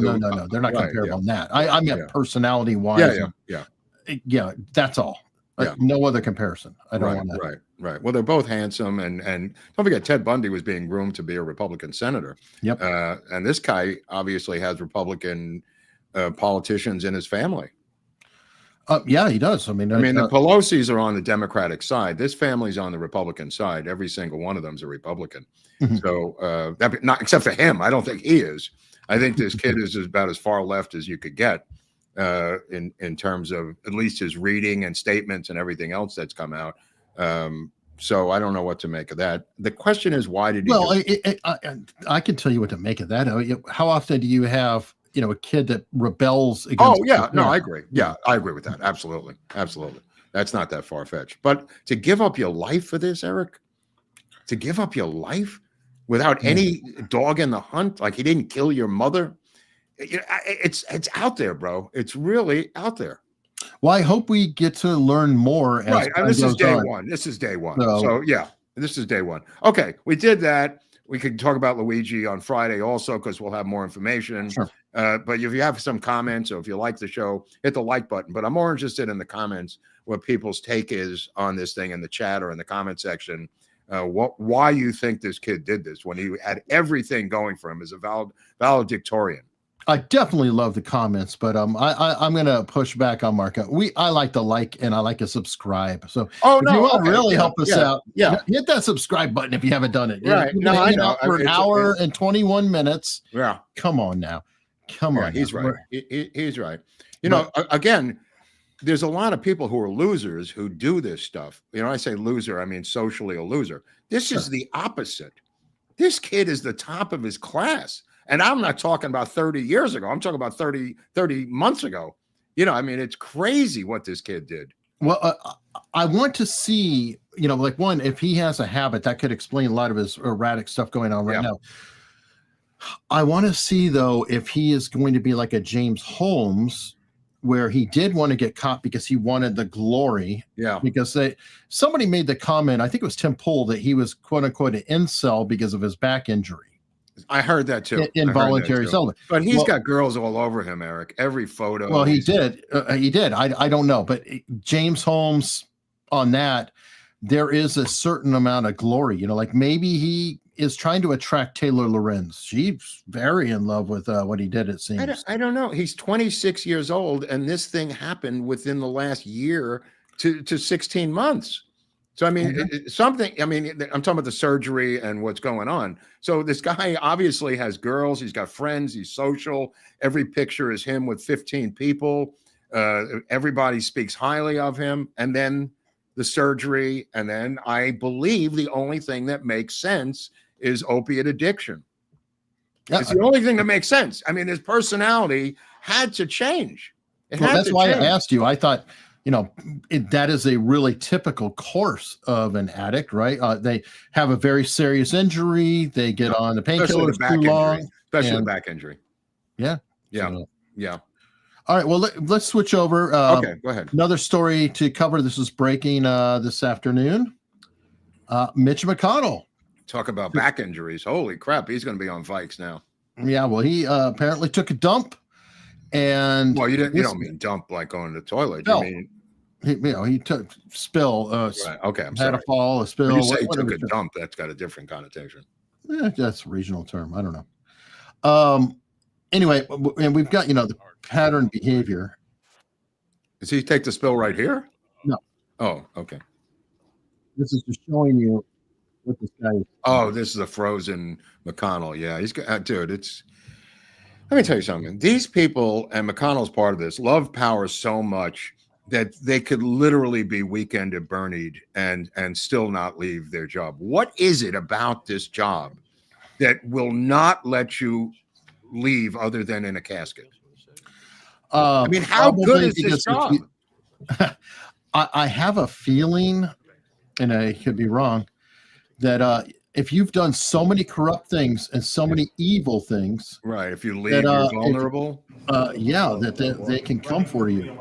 Well, let's talk about the pardons for a second, because the pardons are obviously on the horizon right now, the blanket pardons.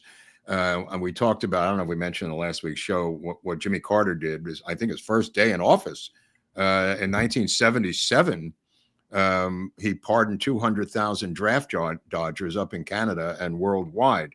That was probably the largest pre-pardoning of any group by a president in American history, was the Jimmy Carter pardon. Mm-hmm. Now, apparently, from what we're hearing from, and Halpern's talking about this, and other sources are saying everyone's trying to get on the pardon list, including Mark Milley, including Anthony Fauci, including Adam Schiff, including Liz Cheney. Everybody wants this golden parachute to make sure that Pam Bondi and the FBI does not come after them once Trump comes into office January 20th. What are you hearing? Yeah, I mean, well, it makes sense. They're terrified of him. That's part of the reason everybody went so berserk. And now, what are you going to do? Now you do have Schiff, who's supposedly saying, "I don't want it." Okay, well, that's very interesting. He's coming in as a United States senator. So he may have enough power to protect himself in the Senate for the rest of his life, like McConnell. the obvious opposite of what you're saying correctly, that McConnell or all these people are afraid of leaving unless it's in a casket. I mean, look at Pelosi, look at Dianne Feinstein, for Christ's sakes. I mean, these people do not want to leave. And Joe Biden, obviously, to go and play with their grandchildren. I mean, to get out of this thing at the end of your life, for the love of God. They got money. I mean, you're rich. You've got everything. Right. What is it that says I can't leave with like 2 years left in my life to go enjoy myself? Is it fear of getting prosecuted? It seems like there's got to be more to it. Let's just say, I feel like while they're in the job, they are somewhat safe and protected, and they have the power to cover themselves. When they leave their job, they are suddenly vulnerable. Right. No, you're correct. Theoretically. Let me just say that it's not necessarily an indictment that they could be facing. It could always be a casket slightly earlier. Oh, I see what you're saying. Oh. You never know. I don't know. Yeah, I don't know. Them. I don't know. But there seems to be a rash of these people who just will not leave office, who are having immense health problems in public, on full display, and still retain power. Is power that much of a drug? Put your comment down below for your reason as what you think would be the reason for these people not leaving. Yeah. I mean, I don't know the answer to this. Whatever your opinion is, I'm curious to read in the chat or in the comment section as to why they don't leave. I'm not saying leave at the age of 50, but these people are like in their 80s. They'll retire. Just retire. I don't. I mean, don't they have families that they could go home? It boggles the mind. It boggles the mind. And Matt Gaetz bailed out, and he's a kid. Well, even John McCain stayed in until he croaked, right?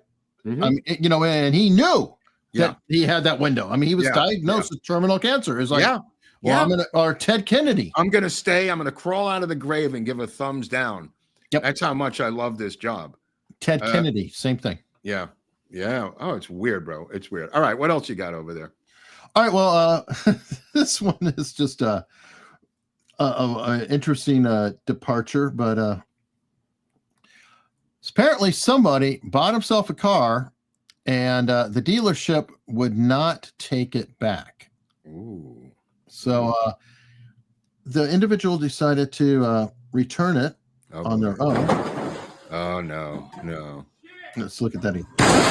Oh, no, Hunley. No. It's so wrong. What the hell? I told you, motherfuckers. Whoa! Call the cops! Hey, I'm here. I'm here for my monthly tune-up. What the hell? I told you, motherfuckers. Whoa!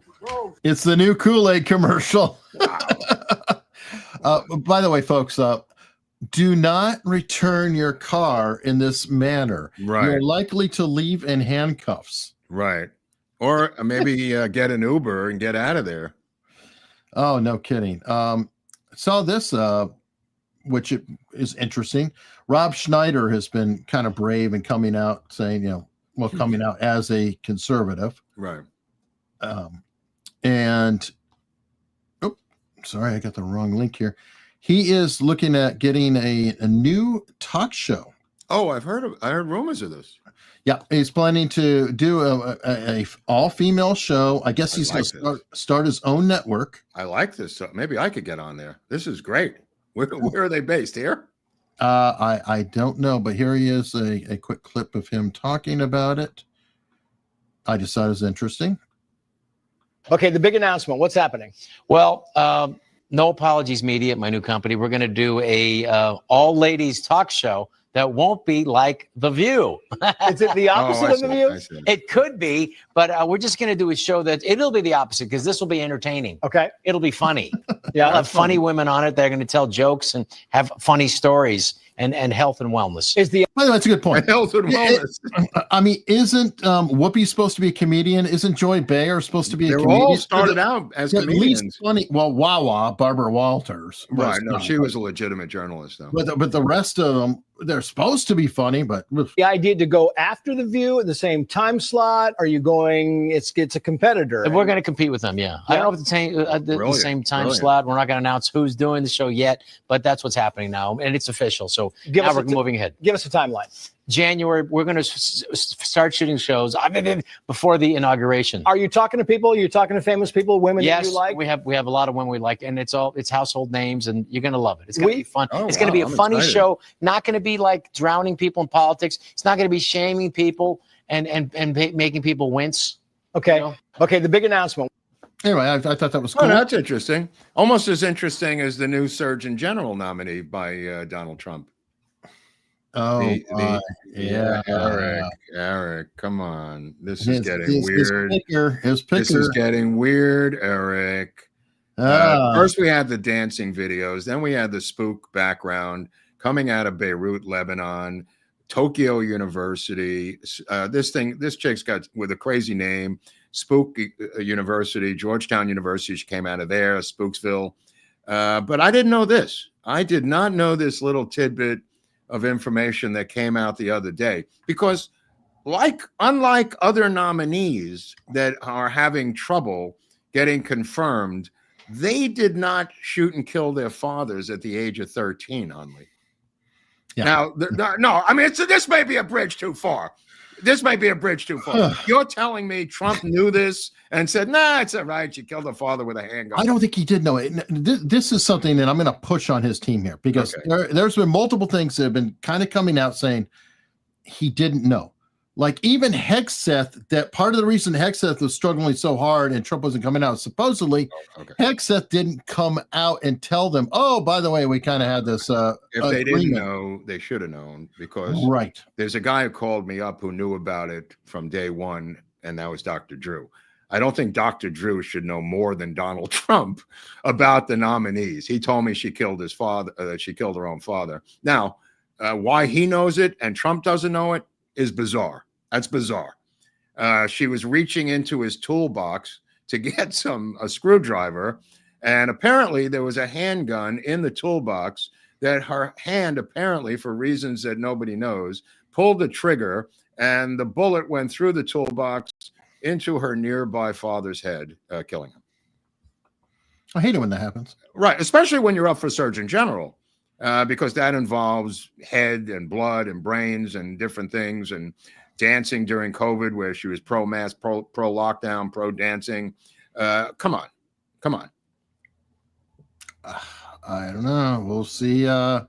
If you're a nominee who's killed their father with a handgun, that has got to be the cutoff. It is just a bridge too far. I'm sorry. I can't have nominees who've killed their fathers. Yep. I could...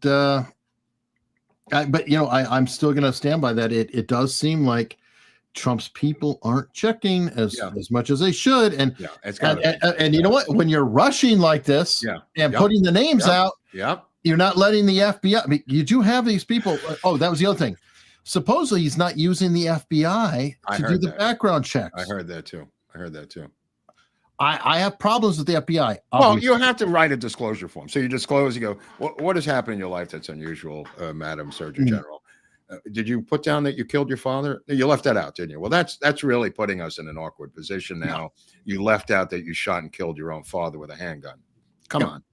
It's kind of like the DEA guy, right? When Trump found out that he did that shit with the pastor and stuff, Trump said, goodbye. Okay, but you got to know this, though. You can't let them agree. Yeah. Okay. What else you got in the hopper there? All right. I thought that you would like this, or it's interesting because you're into UAPs a little more than I am. But they've got the drone issue in New Jersey. I think let's go after this issue because I have an update on the drone story. Okay. The drones in New Jersey, in Morris County, I don't know how many mayors sent a letter to you this morning asking for a clarification. What can you tell us?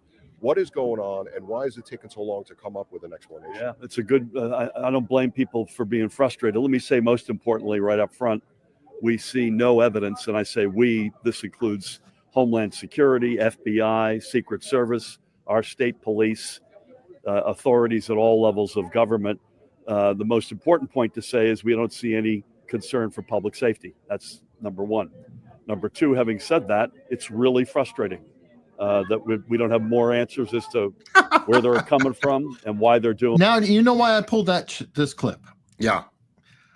We see nothing to worry about public safety. Yeah, but we have no idea what the F is going on. But you don't have to worry about public safety. How does that square? Well, I'm going to give you some information because we have a live correspondent down there on the scene. Al Gonzalez, America's Untold Story police correspondent, is in Asbury Park. We were talking last night. He was sending me video. Apparently, this started with 1 or 2 drones at night. Apparently, the size of SUVs with lights on them, silent. I'm just giving you the direct report from our correspondent, Al Gonzalez, down in the Jersey Shore. This has now grown to 50 unidentified flying objects every night over the ocean, Jersey Shore. And he said to me, we discussed this last night, the citizens are out watching these every night. They've contacted the news media who say they're not interested. They're about 1,500 feet high to 2,000 feet in the air, not in any flight pattern out of Newark, any plane pattern. They're literally watching them, the people in the neighborhood down there, lots of people watching them. They're now going out tonight with their boats to take shots at them with handguns and rifles. This is where we are right now because they've had it down there. They've had it. They're tired of Murphy. Murphy has bullshitted them from day one. The media refuses to do a story or investigate it, local media down in Jersey, and they have decided to take matters into their own hands, Eric. You said the size of SUVs? Yes, that's the reports. Do you know how large that is for a drone? Absolutely. That's scary shit. Multiple reports. That's like payload. I mean, that's something that can have missiles. Yeah. That's something that, Yeah. Well, how about it's grown from 5 to 50, increasing every night? They're in formation. They're in formation in different formations of 50 flying over southern New Jersey, and they refuse to cover this. Local TV, Murphy refuses to deal with it, and now the people have decided to take matters into their own hands. This is like War of the Worlds, 1938, but it's real, and it's real. Yeah, that's where we are with a special correspondent down in the Jersey Shore, New York City detective, retired Al Gonzalez from the intelligence unit, who actually lives down there with his wife. He's been telling me about this for a week. And finally, we're going to get some live video coming soon. Yeah. That's something everybody should be commenting in the chat. What the hell do you think it is? If you think it is, please comment in the chat because nobody knows what this is. Murphy is completely abrogated his authority. He's not dealing with it. He says there's no reason to be concerned because they told him not to be concerned. The FAA has told people to stand down, the news media, that there's nothing to it. And they might know who it is. They might know. It's probably military.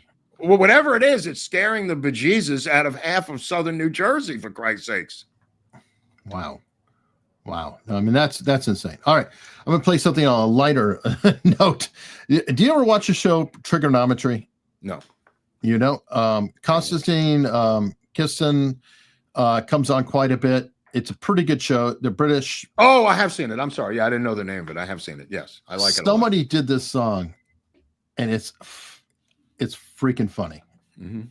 So I don't see this as a conservative versus not conservative issue. This to me is, it's like it's a mind virus. This stuff, it really is.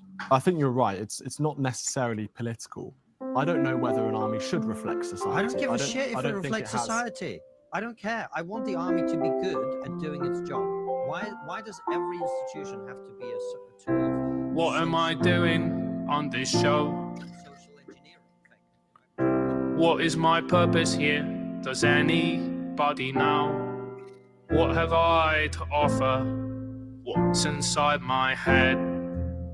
Should I be listening to what that other bloke just said? I encourage everybody to check it out. I think I shared it on my timeline, but I thought that was just a hilarious show because the one dude constantly he's on funny. the right. Yeah. And this guy's pretty cool. He makes some points, but he just is kind of like, why am I here? What am I doing? I was watching another show last night with Greg Kelly, and he had a pastor on who was the head of the Catholic League or something. I'm not really sure. I don't even know if he was Catholic, but he was in charge of the awards for Pastor of the Year or something. But the point of the matter is he was breaking down the religious vote in this particular election. And they were having a discussion as to whether Christians vote or not. And I didn't know about this until recently, that for the most part, they don't like to mix politics with the church. And apparently there were more Catholics and more evangelicals and more Christians who voted in the 2020 election than voted in this particular election. Yeah, I know. No, I sent you a link from the TV. I don't know if you saw the numbers. I sent you a little link. I shot it off the television last night. The numbers, I was stunned by the difference in the numbers. But what he did say was 72% of the voters in this election were Christians. So they did turn out for the first time in decades in mass as Christians to vote. And he said that was a good thing. And I said to myself, why don't they vote? Because I always thought that they were part of the new right, that they were part of this evangelical movement. And this guy was saying to Greg Kelly that, in fact, it's quite the opposite. And there's a reason for it. And he explained the reason. And it's called the Johnson Amendment. In 1965, a guy named LBJ came up with an amendment banning politics from the pulpit. And that was done by the left because they had no connection to the pulpit or the church. It has stood since 1965. And his group is now going to court to overturn the Johnson statute created by Lyndon Johnson in 1965 to prevent having their nonprofit status revoked by the IRS. He's now suing to be able to talk politics from the pulpit once again. And he went into a whole Christian dialogue with Greg Kelly about politics and Christianity, which was separate.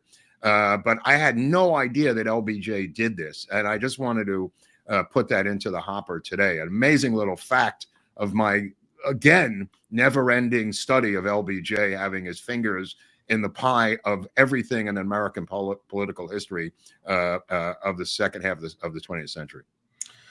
Well, whatever you want to say about LBJ, he was one smart MFer. Yeah. Politics. It stopped them from preaching from the pulpit, Republican and conservative politics, and it stood up since 1965 to this day. Wow. Wow. Comment down below if you think LBJ is a piece of shit. Well, that should fill the comments. Well, fill that up, right? And you can subscribe and you can like it if you hate LBJ. Remember that.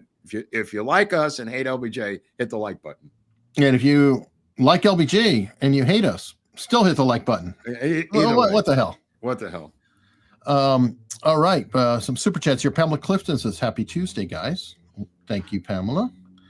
Sean Lucan gave away 10 America's Untold Stories memberships, which we do appreciate very much. These do help, especially when people receive them and then they renew them to kind of keep supporting the show. That helps a ton.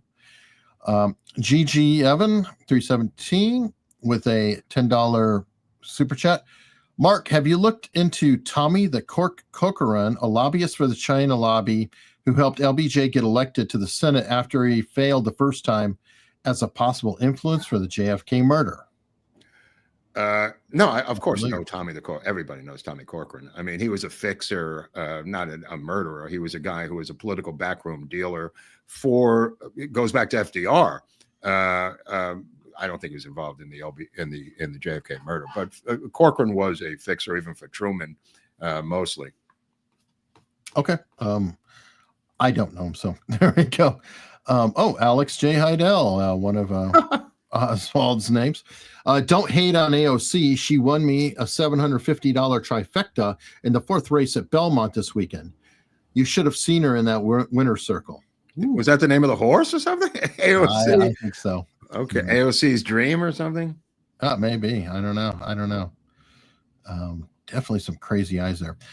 Justin Wright. Supreme Court will be talking about it Friday. It's Good Logic's case. Yes, I'll probably be talking with Joe on Friday at noon on the Laidback Law channel. Catching up. Well, thank you. Best chat of the day. Anton Decay. Mr. Hunley, you are a scholar and a gentleman. Is Laura Hunt going to go into that Senate seat? She resigned from the RNC yesterday. Laura Trump. Did I say Hunt? Yeah, you did. Yeah, Laura Trump. I'm sorry. That seems to be the word. The question is, what's DeSantis' payback? Because there were questions about the SecDev position was his payback to cover the senator trade-off. Well, that's out. Politically relevant. Exactly. So they've got to find a landing spot for DeSantis. Well, what was he going to do other than after the government? He must have had his own plans.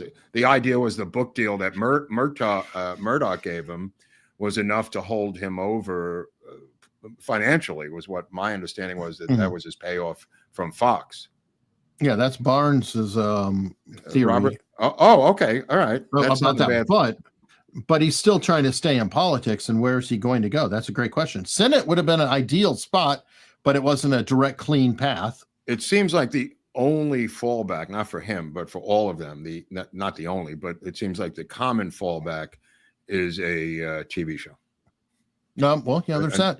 And look, we have more networks. Next show on OAN, another Florida resident, Ron DeSantis. Troy Gowdy. I mean, look at all the ones that have already made the move in there, Gowdy and so many others that we're now used to, who are now in there. By the way, Troy Gowdy's another one who is trashing Hegseth. Oh, I don't know if you picked up on remember that. No, I do remember that. And Trey looks a little rough. I used to like Trey in Congress, but he's been kind of like, what's up with that dude? I don't know. He's got like a Q-tip thing going on in his head. Q-tip. I kind of a Q-tip thing, kind of a lesbian look, the Rachel Maddow disease. I don't know what it is, but very odd. Let me say George Orwell's coming in saying, you get $20 because Mark found a way to use the word kibosh, shades of Marvel comments. Well played. I love the word kibosh. I don't know what it has to do with Marvel, but the guy from Shazam. Zachary Levi, yeah. Yeah, he says he works despite being a Trump guy. Oh, did you see him shutting Bill Barr down, or trying to, because Bill Maher's TDS is so strong he just couldn't handle it. And Levi was trading, blows perfectly. Or the comic, Bill Burr or Bill Maher? Bill Maher. I'm sorry. I didn't see that. I'm sorry. Yeah. He was, Zach Levi was on Club Random, and Bill Maher, was starting his spiel about how the Democrats are willing this. And then Zach Levi, who's really a good guy. He's got a cool personality. I don't know if you ever saw the show Chuck. That was his original show. It's like from the Audies to like 2014, something in there. And he played this nerd character with Adam Baldwin as the spy. So they teamed up later in the Kurt Warner film. But anyway, he's got a very cool, likable personality. That show, he was kind of playing like a Best Buy Geek Squad guy who got pulled into the CIA for spy stuff or whatever. Weird. Okay, I recommend Killer Sally this week on Netflix. 3 parts. Totally crazy weightlifting couple, professional weightlifters, married to each other, 2 kids, and then things go wrong. It's called Killer Sally. It's It's on Netflix. 3 episodes. True crime. 2 Knives Up. Okay. 2 Knives Up. Hey. Let me see. Mo Bishop sounds like Sirhan. I think he's This talking guy. about. Yeah. Well, there's really very little in common there. But I'll tell you one thing that's really odd. If you want to see an odd club random with Bill Maher, see the one with RFK Jr. because he's not only drinking in front of this alcoholic in recovery nonstop with his miniature bar there, he's blowing pot smoke in his face. I mean, this is the craziest thing I've ever seen with someone in recovery, with someone using who needs recovery within 3 feet of each other. Russell Brand. Russell Brand was another one. Yeah. Holy crap. Is that? And Russell Brand called him out a little too. He was like, he did, didn't he? Yeah. He was like, you can't wait. Yeah, I know. Yeah. That was interesting. Yeah. That was, I mean, I don't know why they would agree to that. It doesn't make any sense. It's such an uncomfortable position to be in as a recovering alcoholic. It is weird because they could always do real time, and he's obviously not drinking and smoking on real time. Well, he has been hungover on real time. I could tell you that personally. Okay, fair enough. But I'm saying if you're a recovering person, right. Real time is very different than club. By the way, RFK Jr. got nominated today for HHS, so the nomination went in today, from what I read before we started. Oh, that's right. It was the intention to nominate the Trump. Right. No. Today he was nominated. Yeah. Okay. So now let the mudslinging begin, because 75, not 51, 75 Nobel Prize winners have united to sign a letter denouncing RFK Jr. as a threat to humanity and a hooligan and a charlatan. He should be proud. What was it? 75. I don't know how they get these numbers. They go, how many we need, Bob? 100? No, 75 will do it. Well, we quote two-way a lot. Somebody called in today and they said something really clever, I think, about our RFK Jr. The person said that RFK Jr. has legs because everybody agrees with him on one position, at least. And then they think he's crazy on other ones. Okay. And it's a weird mix. Oh, they hit on one. Like red dye number 3. Exactly. And Bernie Sanders was he agrees on that. Even Bernie and Jon Stewart were agreeing with him. Yeah. Bernie may vote to confirm him. Yes, he said he wouldn't rule it out. Oh my God. The world's gone crazy, huh? Well, the speculation is that RFK will get 5 Democrats possible. Okay. In the comment section, put down how many Democrats do you believe RFK Jr. will get in his confirmation vote? And who? I want to know who you think. That's a separate question. That's a tough question, Eric. Well, I mean, if you know, put them in the comments. I mean, I want to know. You know what? Okay, let's do it Hunley's way. Who are how many Democrats you think will vote, if any, for RFK Jr. and their names? Let's put it that way. How's that? Yeah, I think that'd be very interesting. Or maybe 0, though. You know that. It could be 0. I don't, here's the thing, Mark. I don't follow the Democrats. I know that I have 2 here. I've got Tim Kaine and Mark Warner. I don't follow them that well, but people might know the Democrat in their state. And even if they're not a Democrat, they can say, yeah, they might do it. Like Cory Booker has shown some love towards RFK Jr., Bernie Sanders. Yeah. And there are other ones. So it'll be interesting. Can we talk about the payback against these people? Because Trump in the NBC Meet the Press interview the other day, again referenced pardoning the J6ers immediately on day 1. It was pretty bold, pretty definitive, hard to wiggle out from the hook. I'm glad he's doing that. He's setting up the act. The more he says he's got it, I was overjoyed. I was over the moon. And I assume Jonathan Gross, a guy who's been on our show before, represents a bunch of them, was enamored by that statement. Are they going to go batshit crazy, the left? Because their entire battle after Russiagate was defeated has been J6. In other words, once Russiagate was destroyed, again, I mentioned the Mike Benz interview with Rogan. People have to see that. Because he says that after Russiagate collapsed, they went from terrorism to populism as their target of attack.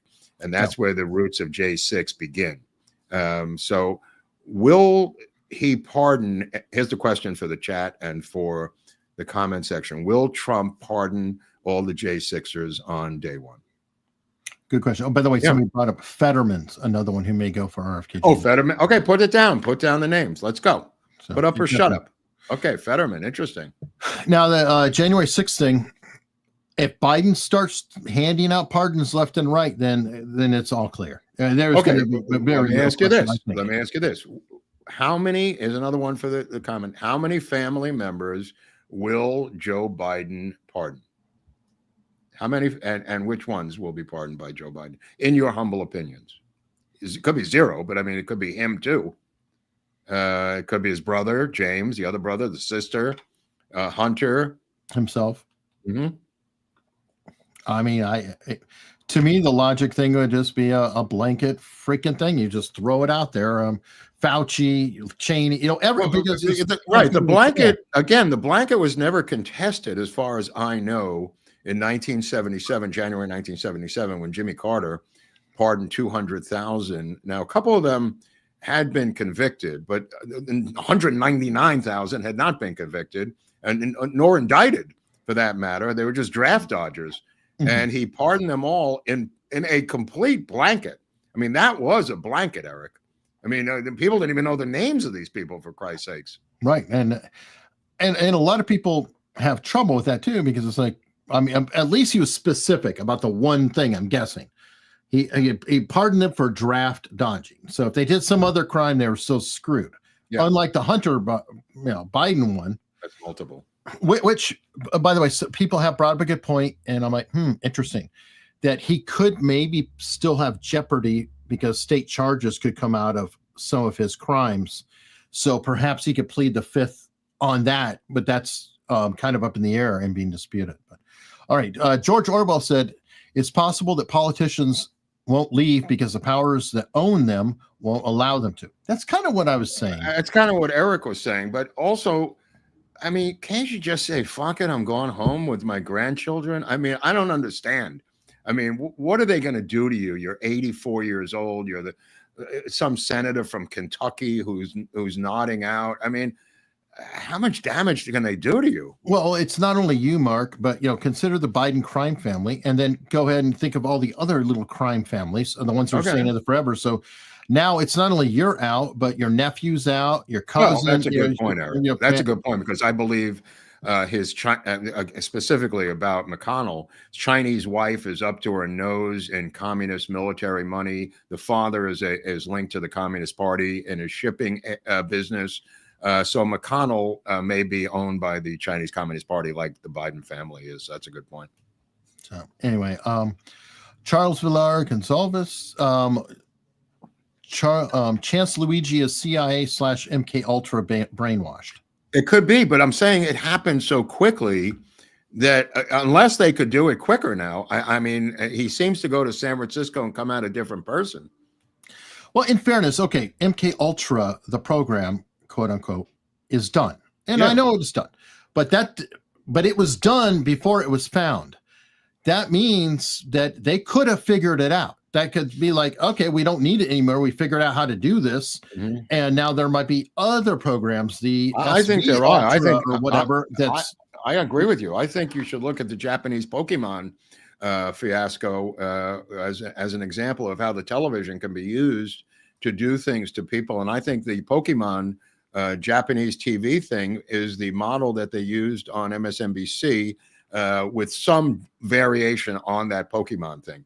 I'll just leave it at that. We can move on. By the way, you're going to bring up Pokemon, so I got to jump in. On my new channel, Proven Conspiracies, a recent video I did was all about Pokemon Go, which is here. Mm. And guess who funded Pokemon Go, which is building a virtual map of the entire planet using people's phones, including inside their houses. Mm. You got it. It's a 3-letter agency that just came up.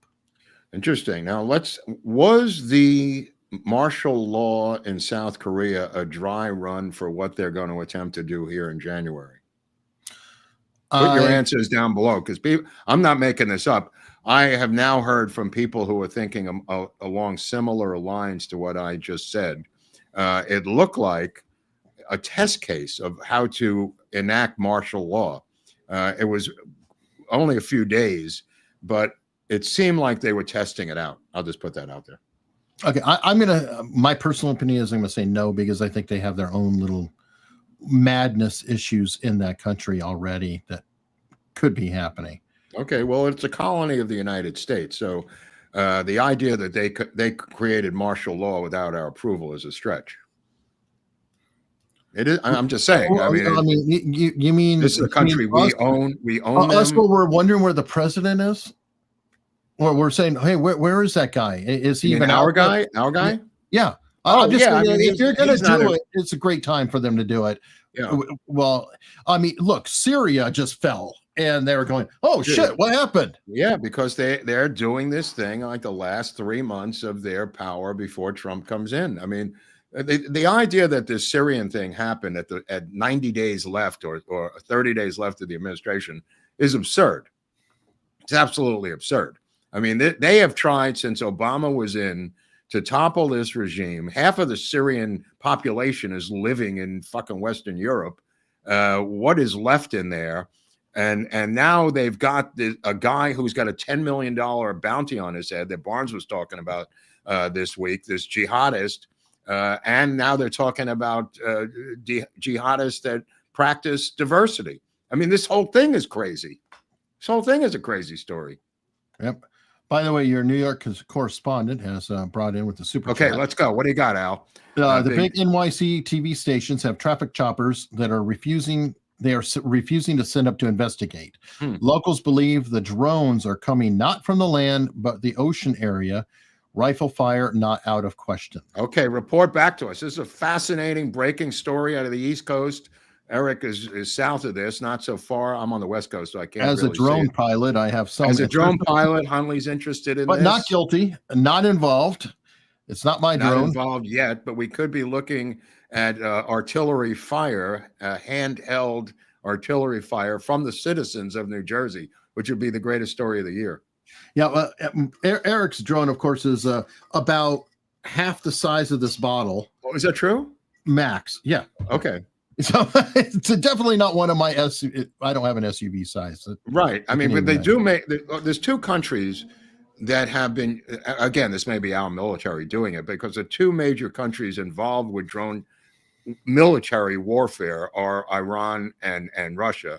At the past couple of years, those are really the two main military usage drone armies or drone air forces. Well, Israel and us too. Yeah. But yeah. No. I don't know that much about Israel's drones, but we do know about Iranian drones and how the Russians literally bought 10,000 more from the Iranians and the Iranians sent them over Israel, right? Yes, but I was going to say, we just watched Israel take out that dude with a drone. Oh, yeah, but that seemed like I'm talking about entire drone air forces. The two major countries that are using massive amounts of drones are Russia and Iran, as far as I know. Maybe we're China too, you think? Or they're down to red balloons. I mean, the last thing we had was that balloon. Right. Somebody put in here, China have swarm drones. Swarm drones. That's what I need to know. Swarm drones. That's the phrase I was looking for. And and Ukraine as well. Yeah. Okay. So it's spread. Okay, I don't know. Yeah, I don't know. All I know is look for Orban this week to meet with Vladimir Putin. This is my prediction of the week. Somewhere there will be some Hungarian anniversary, like the 2 millionth anniversary of Dracula, or some bullshit story that's going to pull them together, like Trump going to meet with Zelensky in the church. Well, sounds like Kennedy's relationship with. Anyway. Hoppy Master said, Don Stewart, FBI, 1964 letter. I have. Let me know. Okay. I don't know the context of that, but okay. If you have something like that, you can go to americasuntoldstories.com/contact. There's a form there. And if you want to submit anything, please do. On that note, though, please understand, I may not answer. Mark will get it. I will see it. But I get over 1,000 messages a day with emails and everything else. It's very, very difficult. And especially if you send something in that's a statement, I can say, oh, good. It's not a question. I don't have to answer that. But it is very challenging to get to everything. I do the best I can. Unstructured.locals.com, right, Hunley? Is that where you live? I'm there on unstructured.locals.com. Right. We both are there, and people who are paid members can do that, but you don't have to pay. You can Somebody always was asking reach me out about a to X. PDF of Grodin's book. I don't know if we have a PDF of Grodin's book, but the guy was asking today about out of print PDFs, and we certainly have plenty of those. Yeah, there's several on there. And we'll put more and more on there as they go, or different I'm things. talking about JFK books and Eric knows this. We have probably the largest collection of JFK out of print PDFs of any channel on the air. That's at unstructured.locals.com. Those PDFs are out of print. They're invaluable. The books themselves are in the thousands of dollars, and somehow we may have 20 different ones. As I don't remember how many we have, but we do have probably the largest collection of JFK PDFs. And other things too, like the guy who was friends with Martin Luther King, who wrote about his womanizing. We had the one with that chapter inside of it. Oh, that's right. They stopped publishing. Oh, that's the Reverend. What's his name? I forgot his name. I don't know. What the fuck is it? His book. Reverend Ralph Abernathy. Reverend Ralph Abernathy. First edition of Abernathy's autobiography. And other stuff like that. I don't have them all. Well, we have some weird stuff, don't we? Yeah. Yeah, some weird, unusual stuff, bro. All right. GG Evan 317. The reason why I asked Mark is because the China lobby is linked to the Skull and Bones group and was key to the CIA running opium out of Laos. These are such vague. Again, these dots are so far apart that it would be extremely difficult to connect them. Skull and Bones is a fraternity from Yale. When you say Skull and Bones, totally generic. When you say China lobby, that's huge. When you say opium, it's huge. Laos is huge. Those CIA are is huge. Huge. I mean, you got to boil it down to some more. This is just my advice for people who want to be conspiracy researchers. You can't just put up 4 generic dots and go connect these things. You have to focus a little bit in a more narrow way. Not to criticize that one, but you have to focus a little bit. For sure. Cole Dow Jones. Finally catching you guys live. Hoping for more JFK videos. Much love from New Orleans. Love to go meet up there someday. I got the key to the city from the mayor of New Orleans, so I appreciate that comment from New Orleans. Well, you need to carry the key. We probably should do a meetup there down the road. Yeah, it's a dangerous city, though, bro. I'm serious. It is a dangerous, dangerous city. Just keep that in mind. Well, I won't leave the French Quarter. So. The French Quarter alone is dangerous. Jesus Christ. You can't even leave your hotel room. I'm staying in the hotel if we go there. Oh, God. Okay. Boo Boo Bing Bang. Hi, guys. I'm watching from Commie, New Zealand. Oh, there's a knock at the door. That's funny. Well, it's nice having you. Nice having you. What the hell happened to those countries down there? New Zealand and Australia and Canada, England. I mean, the UK and New Zealand. I mean, they had that communist woman who had studied in Moscow, was in the Young Communist League, for instance. I mean, holy, how do these people get elected? I assume the elections are rigged is the only way I can imagine. I guess so. All right. Dick Dickerson came in. Can't believe I've been supporting you jokers for 2 years. Here's so many more. If you ever get a TV show, you better hire me as a researcher or a runner. A runner would be good. And you could be a jogger or a runner. The jogger actually could go slower. And there's still the opening for the high jump, which is apparently very popular. And the pole vault. Is there a difference between the high jump and the pole vault? Yeah. Yes, one has a pole. Right. So the high jump. What's the one with the buck? There was one with a buck we used to have to do in gym in high school. There's a buck where it's got 2 rings on it, and you run and jump on a springboard over the buck.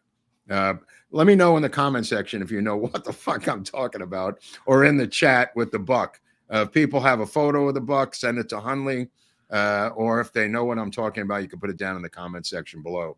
It's in the Olympics. Okay. Oh. Let me see. Al Gonzalez, expect blanket. Ooh, I forgot about that. Captain Bird.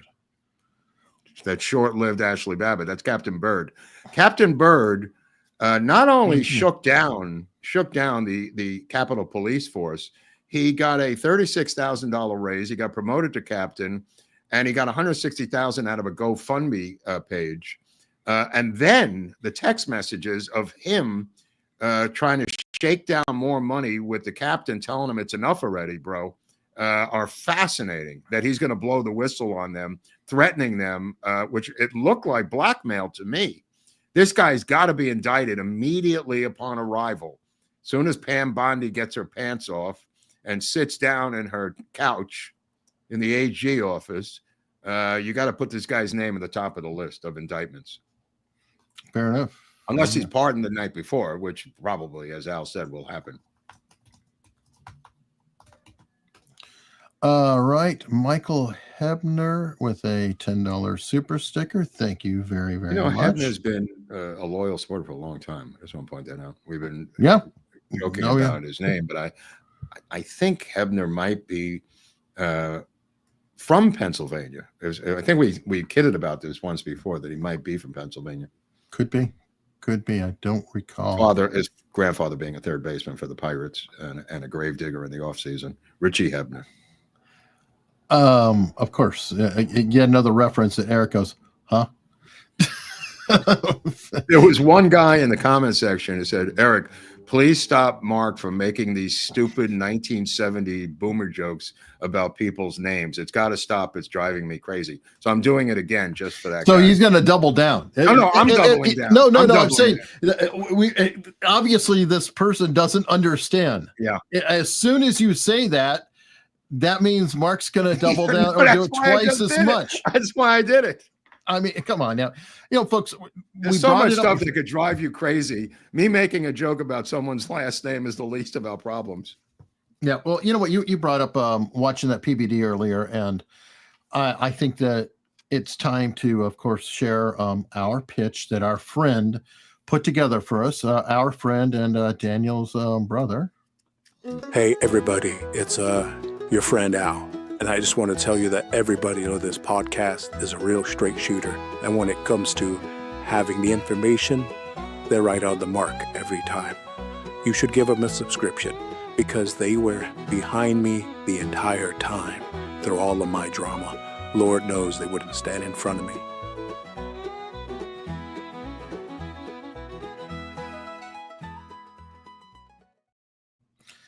They're on YouTube right now saying, how do we remove more subscriptions as quickly as possible? They're fighting back, Bob. Those guys over at the America's Untold Story are doing that subscription thing again. We've got to stop them at all costs. I know. Next thing you know, they can't believe we're alive. They thought they finished us off like they did Daniel Baldwin. They drove us. What they did to Daniel Baldwin, because I said, hey, maybe I could go on Daniel Baldwin's show. That's what started me looking at this thing. and I look, and he's got I want to say 6 episodes. I'm going, what the hell happened to the show? It's him and a girl who's his sidekick, and they're in a boardroom with a giant boardroom table, and they're sitting across from each other, and it seems like a regular YouTube show. He's Daniel Baldwin. He's talking, about show business. I thought, that might be fun. Then I look and I go, wait a minute, there's no more episodes here after 2020 or whatever the year was that it happened. And then he says it on the show, what happened. I went, oh, of course. Wow. Dick Dickerson said more boomer jokes. You know what? Dickerson knows. He's no Dick Dickerson. Let me tell you something. That's one big dick.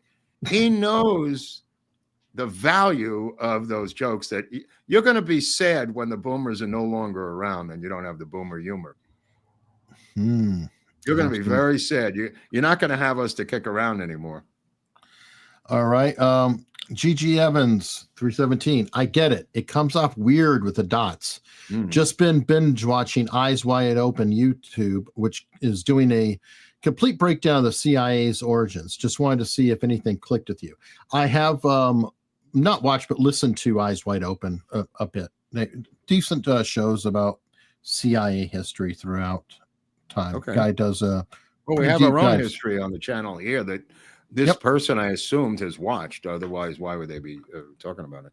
I mean, if you get into Wild Bill Donovan, because it all starts with Wild Bill, bro. That's where it all starts for us. Yeah, well, Wild Bill, we've got that. We've got obviously Gottlieb, Jolly West, some other stuff as well. But it's also Obama. There's also the Obama part. Obama and Hollywood, a lot of things, and more will be coming, and we'll eventually get to Dulles and other folks like that, like Frank Gibney or whatever. Well, also Tucker's father. Well, we do have Mike Benz goes into USAID in detail on that episode with Joe Rogan, and the head of it, USAID, was Tucker Carlson's father, Dick Carlson. Anybody wants to see an episode that would tie into what Mike Benz is saying, take a look at our episode on Dick Carlson, and you'll understand the organization that's very rarely scrutinized. And he says it's some sort of psyop, even in the name. You think it's U.S. aid, but it's not.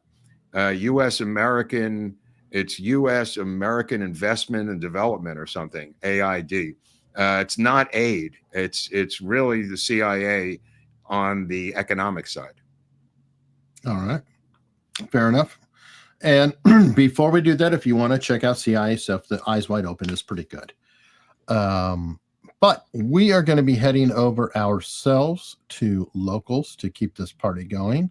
I hope you guys consider heading over unstructured.locals.com, as Mark brought up, where the PDFs are, etc. But you could become a member there for free and take a look around. There are some PDFs that are perfectly available to everybody, paid supporter or not.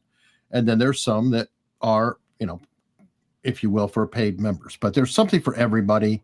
We put a lot out there for free. Mark doesn't love it, but what the hell? It's free. Yeah, it drives me crazy. But that's why I wear this lower pin down here, the second pin, because it drives me crazy.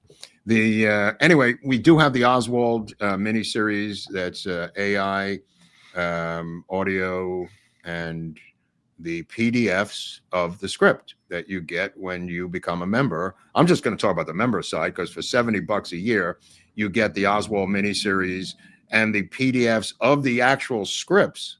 Can you download that and print it? Yeah, the scripts you can. Right. Okay. So you could follow the thing at home alone, naked in your own room, listening to this Foley.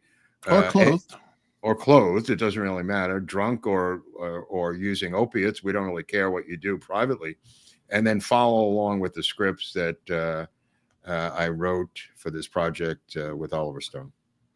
All right. And seeing us out, Grandpa, who is also on Locals, gifted 5 America's Untold Stories memberships. By the way, Barnes is looking a lot healthier. He was on with Rich yesterday and Looked good Sunday. Yeah, well, he was even healthier yesterday. Looked a little better on Monday yesterday.